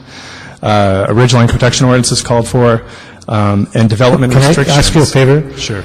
Can you just slow down a little bit? Sure. I know there's a lot you have there. We've been here all afternoon. We'll take what you're saying, and just a little bit. Thank you, Councilmember. Thanks. We have, as I mentioned, we've worked hard to create the strictest hillside subdivision regulations in the city for the new proposed Hollywood Community Plan, applying the slope density language to both tracts and parcel maps. So not only large-scale subdivisions, but also any subdivision would have to trigger this requirement. In addition, the plan, through its evolution, not certainly on the beginning, but through its evolution, has been modified to retain existing development restrictions along many of the key transitional boulevards in Hollywood, such as the Franklin Corridor, as well as maintaining all development restrictions along Barham and in the Cahuenga Pass area. Again, really trying to respond to the concerns about the difference in scale, that the regional center of Hollywood is very different than the kind of more village scale components around the periphery. This is a plan for the future of Hollywood, and it does lay out a strong economic growth, vitality, and neighborhood conservation vision, recognizing the diversity of the Hollywood-built fabric and its emphasis on regional center growth. So it's a proposed plan of shared, balanced growth and protection. We feel it's important. Some more specific issues. Finally, my third page here. We heard about 7 items, I think, to summarize. Certainly, we could go into more detail, obviously, but wanted to hit about 7 of those, and there may be 8 or 6. I'd have to count again. When you say 7 items, I heard more than 7 items last week. Yeah, these are themes. These are themes. Yes, we've grouped them together. There's a lot of items that came up. We heard more than 7 items. I'm saying there were 7 about overarching themes. I'll have to make sure I have 7 here. But right, okay. The issue of Manhattanization, or the issue of height limits in Hollywood and how that affects future growth. I think there's been a lot of discussion about height and scale of the future of Hollywood. That's one of the key things I think we heard. As we have placed in the back of the room some maps, this plan adopts new lower height limits for many, many areas in Hollywood. I think the debate we've heard is, does that go far enough or not? I think as planners we wanted to point out the existing adopted plan, the do-nothing alternative, does not have nearly the amount of height controls this plan places into place. For example, the plan only raises height limits on 2 pieces of land in the entire Hollywood community. One of them is a park, which is a technicality. The other one is a height limit increase from 45 feet to 60 feet to make an area consistent with a new 60-foot height north of Hollywood Boulevard in the historic Hollywood Register District. So just wanted to permit that. Both the existing 1988 plan and the proposed 2012 plan would permit larger scale development along the Vine Corridor. So that's not something that's new to this plan, but I want it to be clear and fair that that is something that's plan proposed. That being said, this development would not be by right. It would trigger discretion, and I can go into that a little bit. The second item is consistency with the general plan framework. There are findings in front of the committee of general plan consistency, including expanded findings of consistency with the general plan framework. The general plan framework, which I would recommend everyone read, identifies Hollywood as a regional center. We talked about regional center as being the growth centers of where growth should occur. Furthermore, we've heard a lot of feedback about population numbers and forecasts. If you read the general plan framework, the general plan framework residential forecast for Hollywood is actually higher than our proposal. The general plan framework proposes 257,053 persons for Hollywood in their forecast. This action in terms of residential population lowers that forecast to around 244,383 persons. So in terms of being growth neutral or growth positives, I want to be very clear on the record that the community plan brings that forward. In terms of infrastructure, and want to just hit on the main issues of infrastructure, if that's okay. I'm going to keep interrupting you only because for the sake of clarity in the record. When you say it brings it forward, are you saying it brings the population either at zero or in a negative? Thank you for clarifying. The existing population of Hollywood is around 198,000 people in the census of 2010. Again, we have that as a handout in the back of the room as well. These are projected population numbers or reasonable expected development throughout the life of the plan. So although, yes, the proposed plan does accommodate a level of development or residential growth that's higher than the existing population, in terms of consistency with the general plan framework, which is already adopted, in terms of residential population, the plan actually is having a number that's smaller than the general plan framework forecast. So again, the existing population is a census number.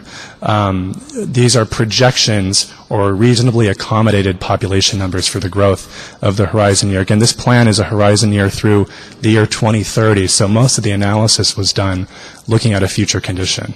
Okay, now it's critical. Thank you. Thank you.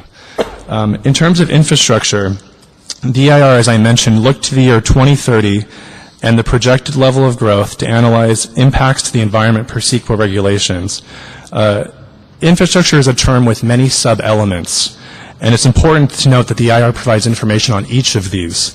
One of the most talked about elements of the EIR is traffic, and a full traffic model was prepared looking at the 2030 working conditions, working with DOT. The model does project, as you might expect, additional traffic congestion in the year 2030. However, with the plan and without the plan, traffic congestion models are essentially the same.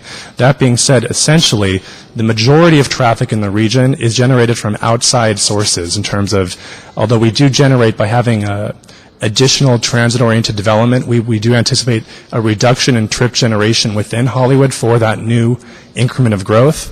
However, the overall traffic picture is not expected to shift very much in 2030 from with the plan or without the plan. Just wanted to pass it on. Many of the other infrastructure components in the IR continue to be serviced by customer fees. This would include things such as water, power, gas, and wastewater. These may be customer fees, residential user fees, or in certain cases both developer fees and user fees, which fund required investments and modernizations as development comes online or as residential or business customers use these services. Other public services are funded through the city or state's general fund. These include oftentimes police, fire, schools, libraries, and parks.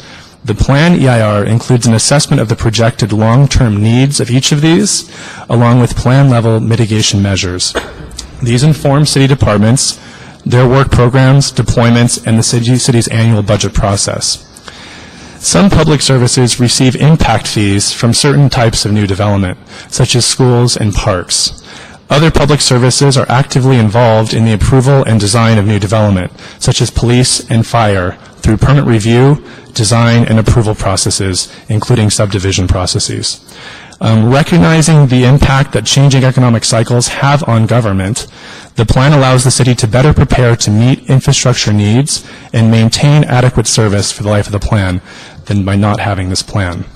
One of the final issues is the issue of by right development. There's been a lot of concern about specific projects. Again, this is a general plan. I'm not here to respond to specific project items, but the plan does not raise the threshold for site-specific project review. These large towers that people have been discussing are not essentially by right. The plan maintains a 6-to-1 floor area limit in central Hollywood. It does raise the baseline FARs from around 2 or 3 to 1 to around 3 or 4.5 to 1. But if you would like to go above 4.5 to 1 floor area, there still is a discretionary process to move through. In any regards, the city's site plan review thresholds still trigger individual project analysis for any project, generally over 50 new units or adding 50,000 square feet of non-residential floor area. So to that end, there is a mechanism in place that will trigger environmental review for significant project level impacts in the future. So I wanted just to highlight that. And certainly there's been a lot of discussion about the heights and scale appropriateness, but that is something that's been in the plan.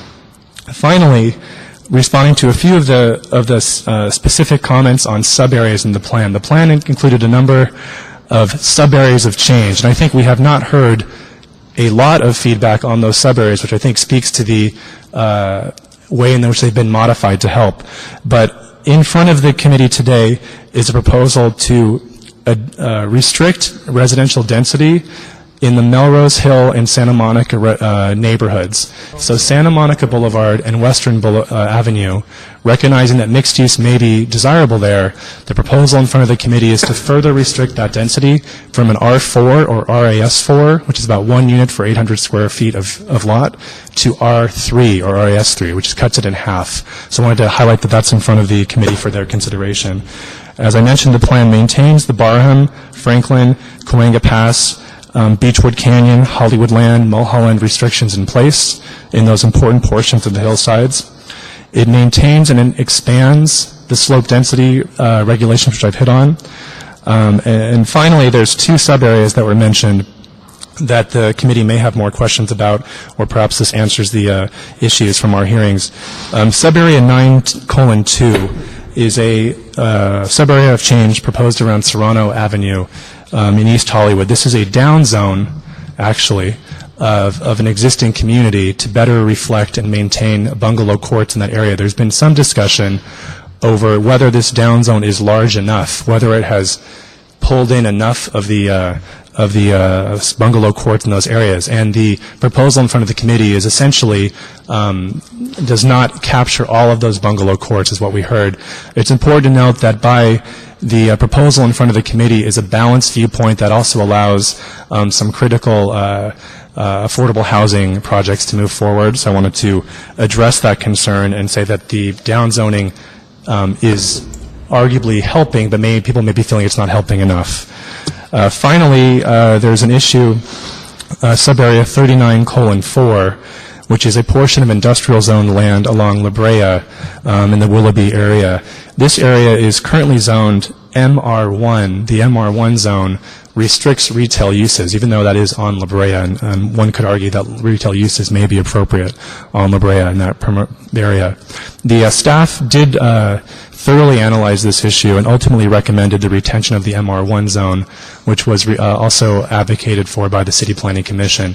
In front of the committee today is a request to shift that to the M1 zone. Just wanted to recognize that certainly that would be still in keeping with the industrial character of that area, but it would permit additional retail along La Brea. So I wanted just to highlight that.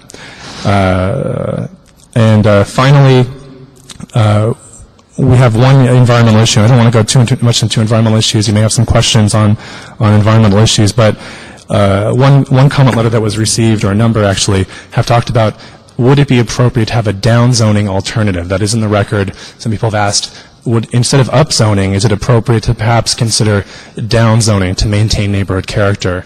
And I believe planning staff is going to be looking at those materials, but as I mentioned prior, that downzoning would certainly achieve the goal of freezing neighborhood character.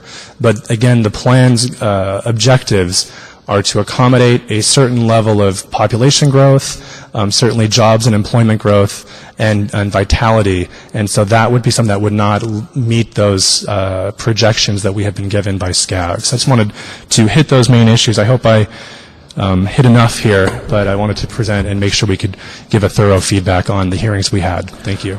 Well, first, good work, and then thank you for being comprehensive in putting together under these themes the whole range of concerns and given all the items that came forward in the last public hearing. I thank you for that. I think one of the resounding points that come from this discussion and given how boards were displayed and projects were referred to, that this document does not pretend or propose to be a project-specific document. It is a overarching general plan document that within the concept community plan is general in nature, but creates enough of a infrastructure within the design of this committee plan to engage each project on an individual basis within the context of this community plan. Would that be accurate? Yes, I feel that's accurate. I think one of the metrics that primarily has been used in the regional center area, again, recognizing that's a long-standing regional growth area, is the use of floor area ratios. Certainly, as one can acquire a large parcel, that provides some flexibility in articulation, design, and heights that allows some responsiveness to local character. There have been some proposals, again, not part of this plan, that have raised some issues in the community, and again, I would recommend that we direct those comments to that process. Again, all of those, the current ones in the queue, are discretionary. They are being evaluated with their own environmental analysis. They will require their own hearing and ultimately their own consideration by Planning Commission and City Council. Certainly, language in the plan could help direct and respond to those issues, and we feel that the plan that's proposed does a lot of that. Okay. Now, any questions, Councilmember? Okay. I do have item number 7, and so I'm at a crossroads here. I have questions that are sensitive legal concerns that I'd like to have in closed session, but I also don't want to keep the folks that have been waiting all this time for item 7 as well, continue waiting until the closed session. So what I'd like to do, if I can, Mr. City Attorney, if I could put this on the table, hold this on the table, and come back to closed session and move to item 7. Is that possible? Yes, you could. You could table number 5 and then consider number 7 if that's what you desire. Then come back to number 5, and if you desire to go into closed session, I'll make an announcement on the record as to what the authority is to do that. Okay, let's do that. So because there's 2 folks that have been waiting on item number 7, and I don't want to keep them waiting any longer because I'm not sure how long closed session will go. So that being said, we'll put 5 on the table, and item 7, and the planning staff can come up here for item 7. Roberto, can you read that to the record? Sure. Item 7, council members, is an appeal by the West Side of LA Neighborhood and Community Coalition. Ken King as a representative. He's appealing the action of the Planning Commission, which granted 7 land use entitlements relative to the demolition of a commercial office space and the construction of a mixed-use building in CD 11. Good afternoon. Good afternoon. Greg Shoup, representing the Planning Department and the City Planning Commission's position on this matter. There is a zone change before you for a RAS zone on this property on Washington Boulevard in Overland. To give you a little insight on the neighborhood, across the street is south is Sony Studios in Culver City. West is Culver City. North is the city of Los Angeles. And as you know, with the Expo line coming to Culver City has experienced a growth and a tremendous growth in development. And developers in Los Angeles on the DeSalis side are looking to this Washington Boulevard and Venice Boulevard and the Palms area to capture and take advantage of this new downtown that's emerging. This is a C2 zone originally. It would allow the 100 units by right. It would allow the density bonus by right. What the developer has elected to do is go through this lengthy process to zone change it to RAS. The RAS would allow basically a 3-to-1 floor area restriction with a mixed-use building, basically the same building that would be allowed under the C2 zone. It's just it'd be a smaller building under the C2, 1.5-to-1. Unfortunately, because of the RAS zone, how it was designed, there are some limitations in that zone. The RAS zone was put in place to be dropped into mid-blocks in R3 and R4 zones. The City Council at the time decided that that would not be a preference for the City Council to have these mixed-use buildings in the middle of stable residential R4 and R3 neighborhoods. So they directed that they only be allowed in general plan commercial zones. But unfortunately, the restrictions, which are many, there's restrictions on uses, there's very limited signage restrictions in the RAS zone, 20 square feet of signage is allowed. That's the same signage you're allowed to have on your apartment building, externally illuminated. So if you had an apartment building in this neighborhood, that would cover basically your address and the name of your building. So practically everything since the beginning that I've been doing this has a zone variance and a variance for use for the limited uses that are restricted in the RAS zone and the signage. What the applicant is asking for is very minimal increase in signage. If he stayed with the C2 zone, I calculated that he'd get about 562 square feet of signage, which would include a pole sign, blade signs, projecting signs, and wall signs on his property if he would just stay within the C2 zone. Instead, he's elected to build this very beautiful building, which you can see there in front of you, an Art Deco style, and he is only asking for about 30 square foot per tenant instead of 20 square feet. So with 5 tenants, he's probably asking for about 100, 150 square feet of additional signage when he could get close to 592. During the commission hearing, the commission found no problems with the variance. We had the city attorney at the time, Michael Boston. We worked on some of the findings. They wanted the findings to be strengthened. We strengthened the findings for the signage approval, and I believe they could be affirmed. The 5 cases could be affirmed, 5 findings for the variance. The applicant is opposed to the project. I understand CD 11 supports the project. This in 20 days will be in CD 5's jurisdiction, and I believe they all support the project, and they'll speak to that. We do have an issue, that since I do represent the planning department on this, not the planning department, but now I got to put on my city planning commission hat, and they have chose widened sidewalks over the right lane widening. The city of Culver City is adamant that there'll be a right-hand turn lane. They are here to speak to that. I am speaking for the commission and the wider sidewalks. Okay. Do they have wider sidewalks? They will have 20 feet. They don't. They're 10 feet. This would be 20 feet. Then it goes back down to 10 feet. I was talking about Culver City. Yeah, they don't have wider sidewalks either. Okay. They have our standard 10-foot sidewalks. All right. Okay. Thank you, sir. Any questions? All right. All right, we do have several speakers here. We have Barry Kurtz from the city of Culver City. Councilman, you may want to hear from the appellant. The appellant, I'm sorry. Thank you. See? Friendly reminder. Let's hear from the appellant. And who's the appellant on record, Robert? Mr. King. I don't have his card at all.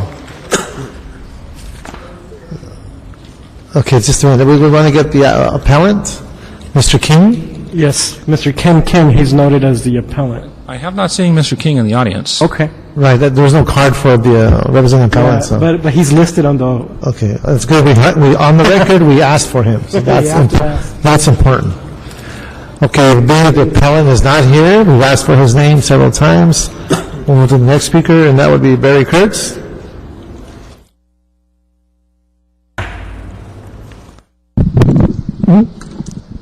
Thank you for your patience. Thank you. Good afternoon, honorable council members. I'm Barry Kurtz. I'm a traffic and transportation engineer with the city of Culver City. The development is on the northeast corner of Washington Boulevard and Overland Avenue. The city of Culver City has jurisdiction of the intersection as well as the roadway east and west of the project site and adjacent to the project site. Therefore, the applicant must obtain permits in order to construct sidewalk and driveways along Washington Boulevard. The City of Culver City supports the recommendation by the applicant, the City Department of Transportation, and Councilman District Number 11 that this project be required to widen westbound Washington Boulevard by 12 feet and construct a right turn lane. That would leave 10 feet of sidewalk, which is consistent with the Culver City sidewalks east and west of this site, and with sidewalks all along Washington Boulevard. The traffic study indicated that the intersection of Washington and Overland is operating at 16% over capacity, and that without the right turn lane, this and other related projects will exacerbate traffic congestion at the intersection, and it would severely impact bus transportation. There's very heavy usage of Culver City bus line number 1 along Washington Boulevard, with buses having 12-minute headways during the AM and PM peak, meaning that there's a bus every 12 minutes during those peak hours. Now, a bus stopped at this location would block one of the lanes and only allow one of the westbound lanes to proceed through the intersection. And the traffic study for this project did not consider that with the reduced capacity of that westbound through lane, that Please finish. Conclude. that traffic generated by this project would significantly impact the intersection if it didn't have this right turn lane. The study also indicated that the project would have a significant impact on Keystone Avenue, which is a residential street in Culver City.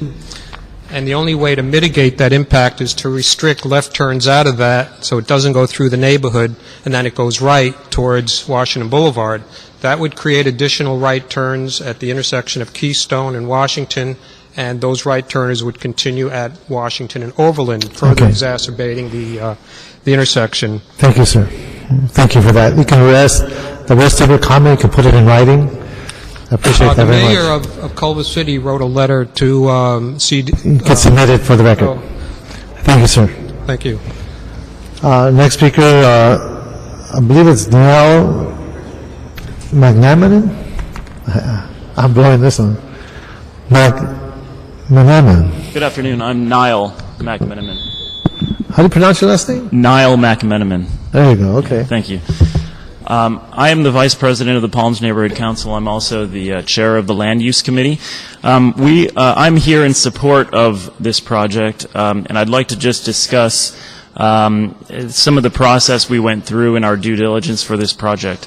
As a background, our committee, the Land Use Committee of the Palms Neighborhood Council, approved this project, supported this project unanimously. The General Assembly also supported the project unanimously. Prior to those votes, we had conducted 3 particular meetings of our committee. During those meetings, we had posted them, before votes, we had posted on the Keystone Avenue and the adjacent buildings, in addition to all of our regular posting sites. And my understanding is that one of the, Ken King is one of the owners of one of those buildings and claims that he was not in receipt of a posting. I also understand that he doesn't live at that facility. But we did our posting. We had stakeholders come to our meetings and express their opinions. We took those opinions into consideration. In addition, we discussed the project with the LADOT and the planning department. And at the point of conducting our vote, we were unanimously in support of the project. So I'd also like to just say that we had been considering this project for approximately 2.5 years, and we have meeting minutes on our website, palmsla.org, that show that this project has been on our agenda, both our General Assembly and our committee meeting agendas for a few years, and we do follow Brown Act and post accordingly. So thank you very much. Well, thank you for all that work. It's a lot of work there, so thank you. Thank you, sir. Our last speaker is Christopher Koontz.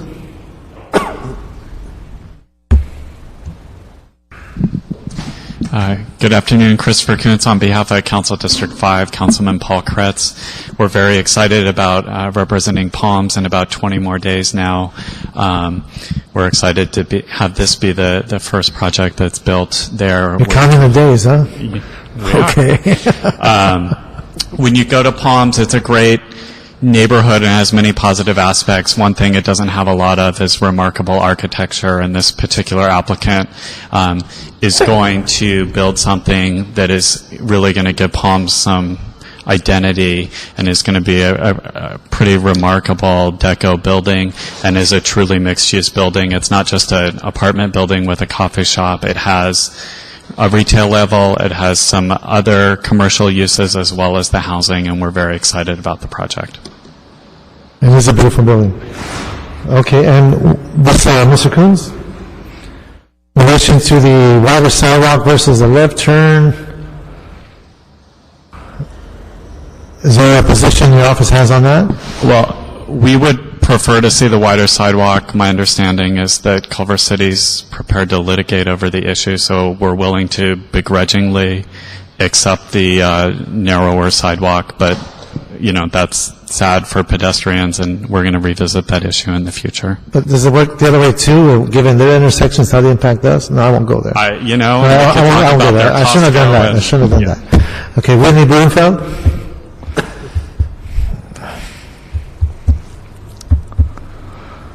Hi, Whitney Blumenfeld. For the record, our office also supports this project. What we'd like to do is strengthen the condition, one of the Q conditions, to provide for the signage to be as shown in the...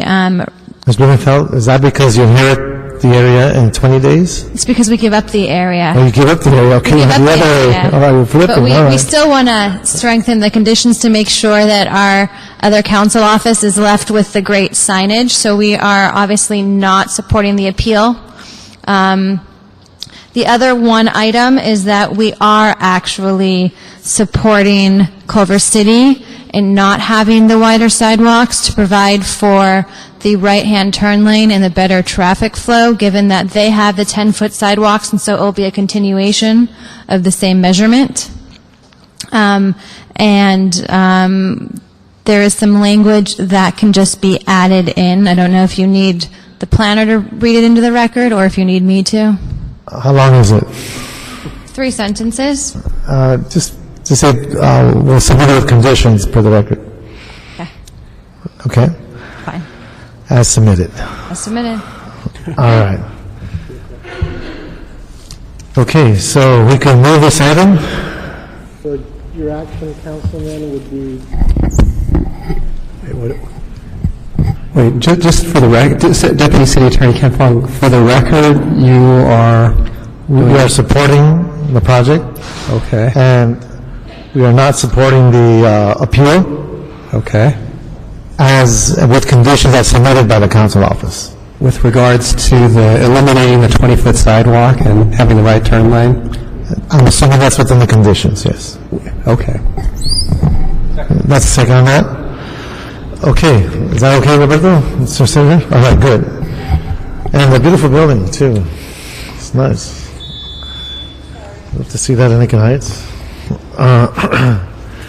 Okay. So, let's go back to item number 5. And because of the sensitivity of some of the concerns I have on a legal basis. Yes, Deputy City Attorney Ken Fong, my understanding is that the committee wishes to go into a Brown Act closed session. So I will read a statement giving that authority. Government Code Section 54956.9C allows a legislative body, such as this committee, to hold a closed session based on pending litigation after publicly announcing the statutory basis that authorizes the closed session. Here, the statutory authority is Government Code Section 54956.9B1, which states that a point has been reached where, in the opinion of the legislative body, on the advice of its legal counsel, based on existing facts and circumstances, there is a significant exposure to litigation against the local agency. And such a point has been reached here because there have been a number of criticisms of the EIR for this project raised at the various public hearings. And my recommendation would be that the closed session include only planning staff, the city attorney's office, and the committee members and their staff. Thank you. So we will have a closed session I want to thank the audience for being here. You can come on back, and when we come back, Mr. City Attorney, Mr. Wong? Pong? Kent? When we come back, a statement will be made to the public, correct? Yes, the statement will be made as to whether any action is taken in closed session or not. Okay, so based on, I can't tell you what the committee is going to do, but we will make a public statement on the action taken once we have this deliberation. Thank you. Again, the public comment was closed.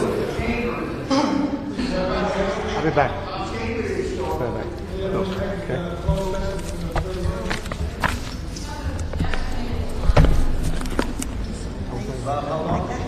Clerk, are we okay, Sarge?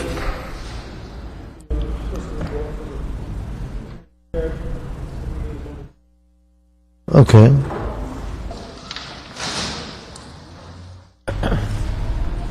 Do folks need time to set up their cameras? It sounds like a TV production, doesn't it?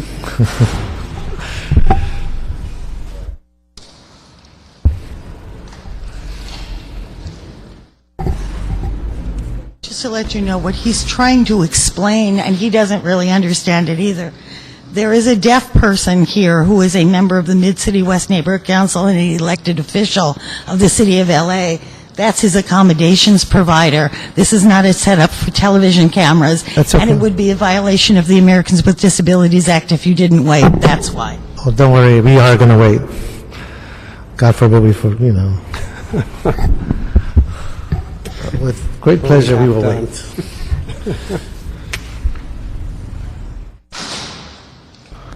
Thank you, Doctor.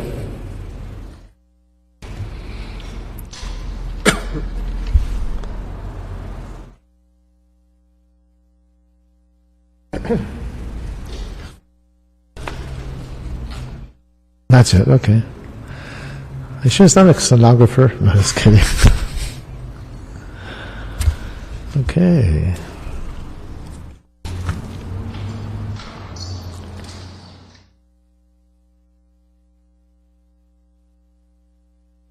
That's right. Oh, I see. I see.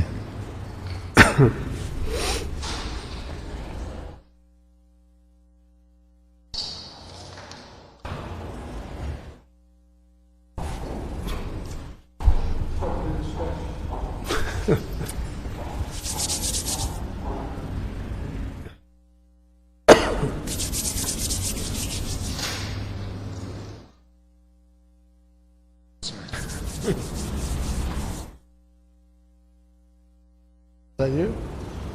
Water?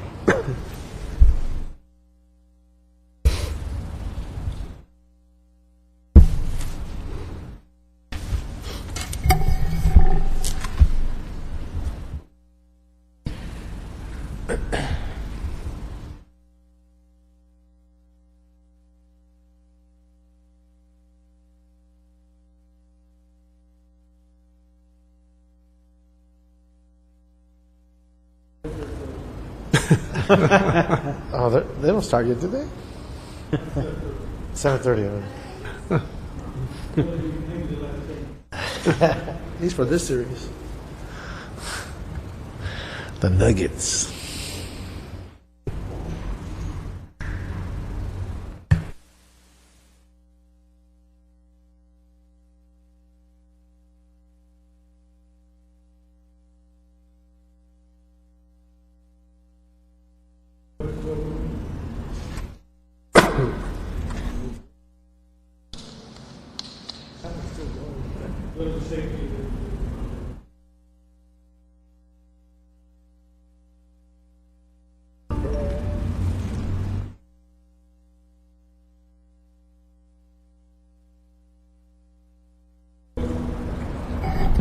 Okay, well, thank you for your patience.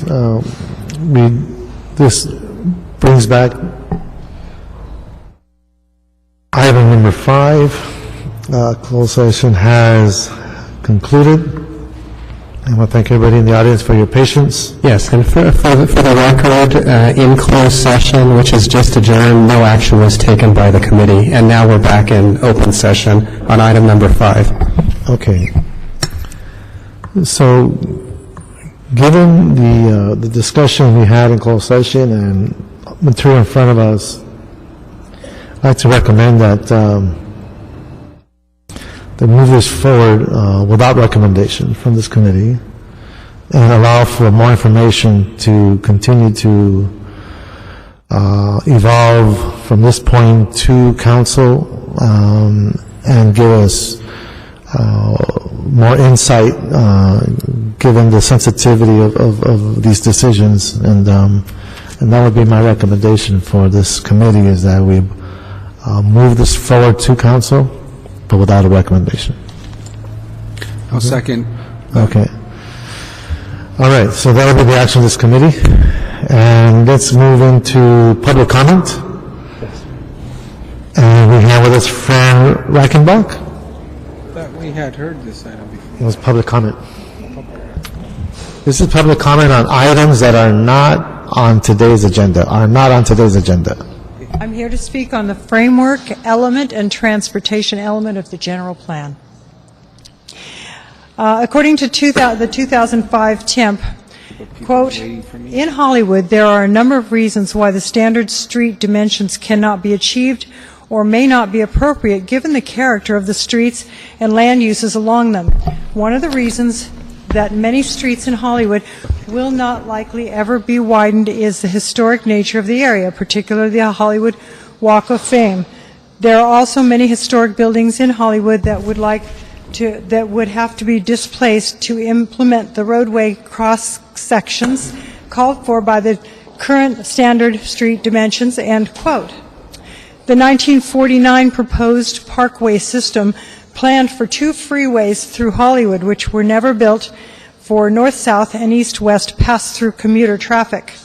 Hollywood cannot tolerate additional density that would increase traffic congestion to gridlock levels. Thank you.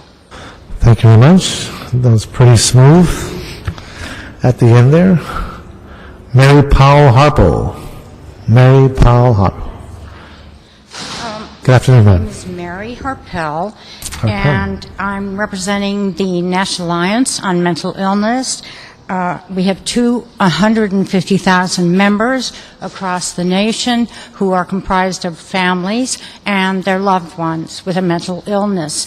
And often their loved ones have used substances before or after or during their illnesses. So I'm speaking to the ordinance to close all sober living homes. There have been numerous hearings about this since 2007, and it's not ever going to get resolved unless we can choose representatives from both sides. They both have viable points. The people who bought nice homes and want to live in nice neighborhoods, and the people who are working towards recovery. And I believe, having been a part of this for over a year, that it has to be negotiated, and they really have good points. And there should be fine commonalities. So, in any case, what else? Oh, and of course, the sober living homes were created as part of the California State Community Care Facilities Act, But what I say is, in order to have this happen, so the sober living homes won't close and their residents won't be ghettoized, essentially, but they can still be integrated into the neighborhoods. I believe that some kind of agreement between the two factions can be found, and I believe that they're so far apart in life experience that it might be a good idea for them to experience each other. Thank you so much. Thank you, ma'am. Thank you. George Abrahams.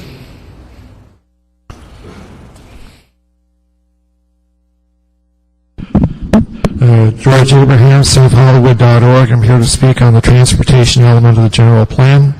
A community plan will fail if it does not account for the reality of human nature or have regard for human desires. All living creatures are by nature autonomous beings.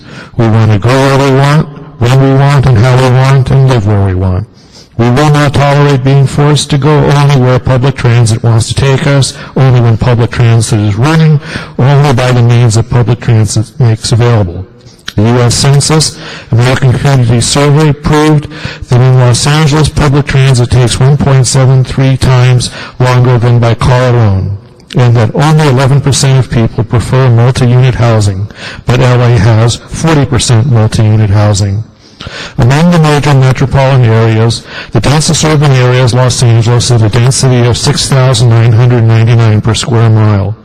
That is why there's been a 7.4% population decrease in Hollywood over the last 20 years, and all the mixed-use transit-oriented development projects are failures.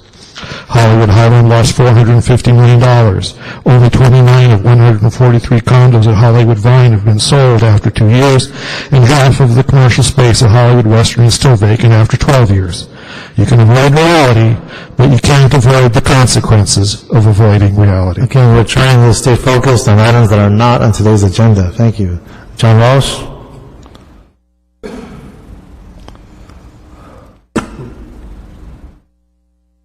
You know, I'm like the lion and Androcles in the line. You pull the thorn out of my paw, and I love you. You did exactly what we wanted you to do. You rejected the Hollywood Community Plan and sent it without a recommendation. Thank you very much. They're on our side now. Do you understand?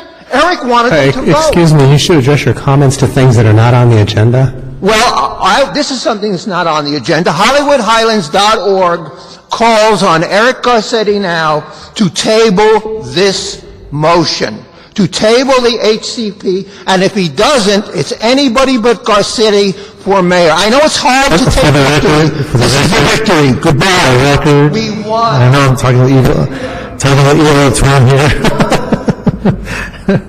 But for the record, that is not what this committee is recommending.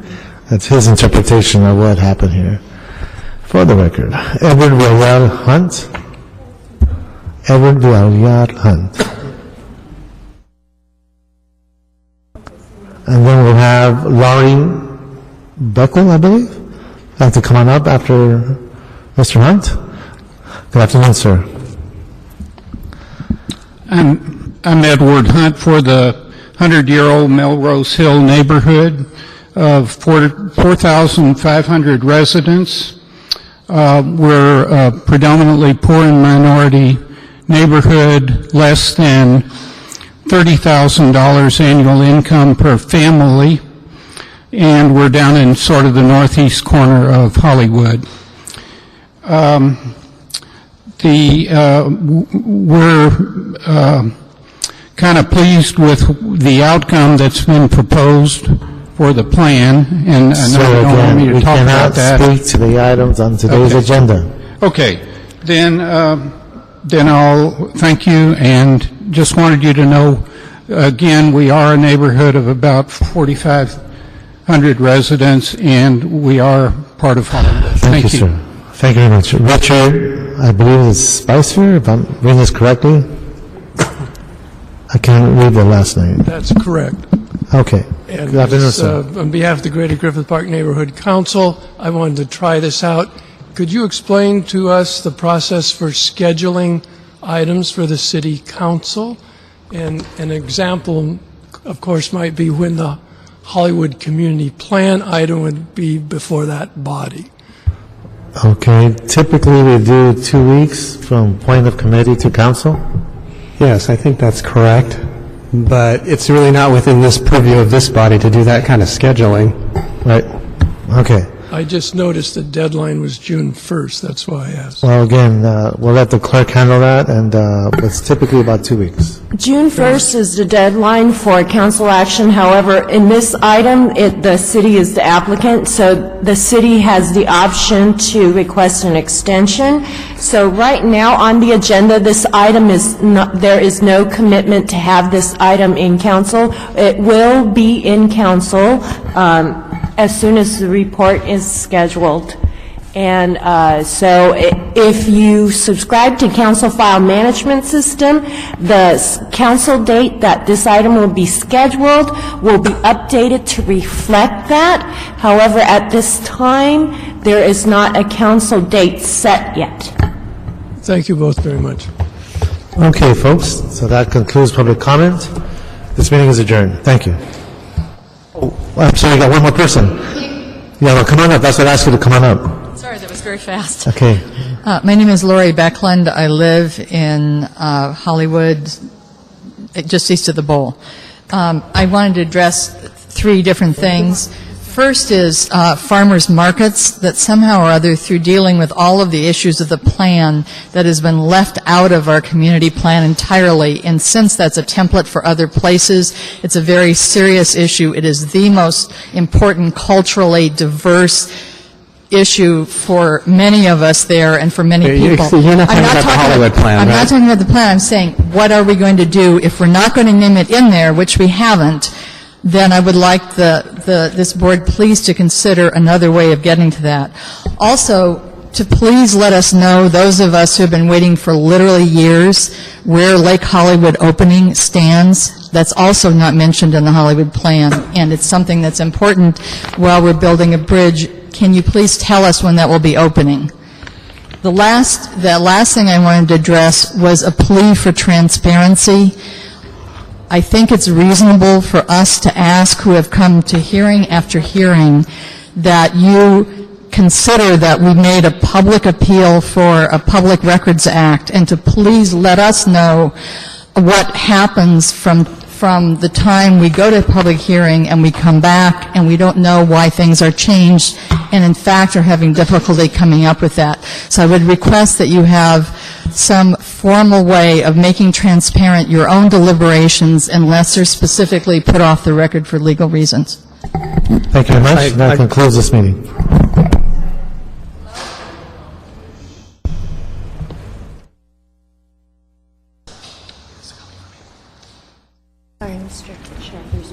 Okay, after this card, no more cards. Thank you very much. Paulette, Coswell, last speaker.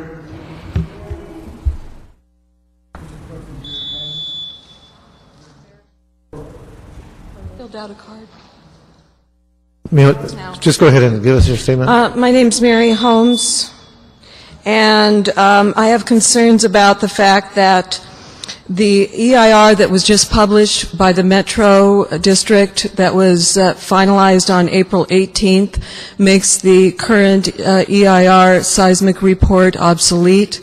Some of the differences are that it identifies faults that were identified as inactive in the Hollywood plan as very much active and capable of producing. Again, is that in reference to the item that was item number 5? Because if it is, you're supposed to speak to items during public comment. It couldn't be on the agenda because it's new information.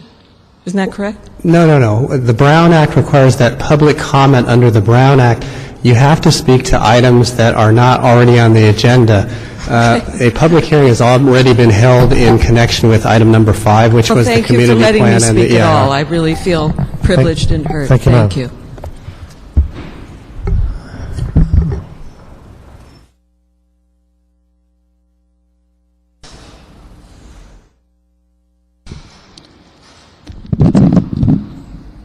I guess. First, let me say I would not like to have your job. I'm sorry? I would not like to have your job. It seems way too oppressive. I honor the members of the City Council who are here. I also want to make sure that everybody remembers that the previous City Council did create a city master plan in 1997 and filed it under and verified it under federal law that they were going to follow it. And at that time, I read all the elements and read the whole master plan and thought it was like really cool, especially because they said I was in a neighborhood district and pedestrian district, which they're calling NOD/BOD, which has never been recognized. Nothing's ever been done about it. Nobody's ever followed what it said in the master plan, and we're still waiting. And that neighborhood district that I'm involved in is called the Melrose Fairfax Neighborhood District. It's in an L shape in black lines on the planning map from 1997 to now. And it was there to preserve the traditional historic area of the Jewish community in Los Angeles, which right now has been, after about 10 years of waiting, a lot of them are moving out. And a lot of that area, the historic area that was supposed to be preserved, is degrading almost to nothingness, except for tattoo parlors and people who are homeless who are in the alleys. Something needs to be done about this. Because there are other NODs that have special plans and that have been attended to. But we've been trying over and over again to get through to our own council person, who happens to be Paul Koretz, and his planning guy, and he's just sent me an email saying, well, we decided it wasn't necessary. And I'm like, in a neighborhood council, according to that, the government says, in a neighborhood council area, neighborhood district area, you are supposed to ask the residents what they want. So we're trying to figure all of this out under federal law. That's all. To that point, I don't see my job as oppressive. I see it as trying to address land use decisions of 3 million people in the city. True. Of course, we're the second largest city in LA, but you can't ignore them either. So, yeah.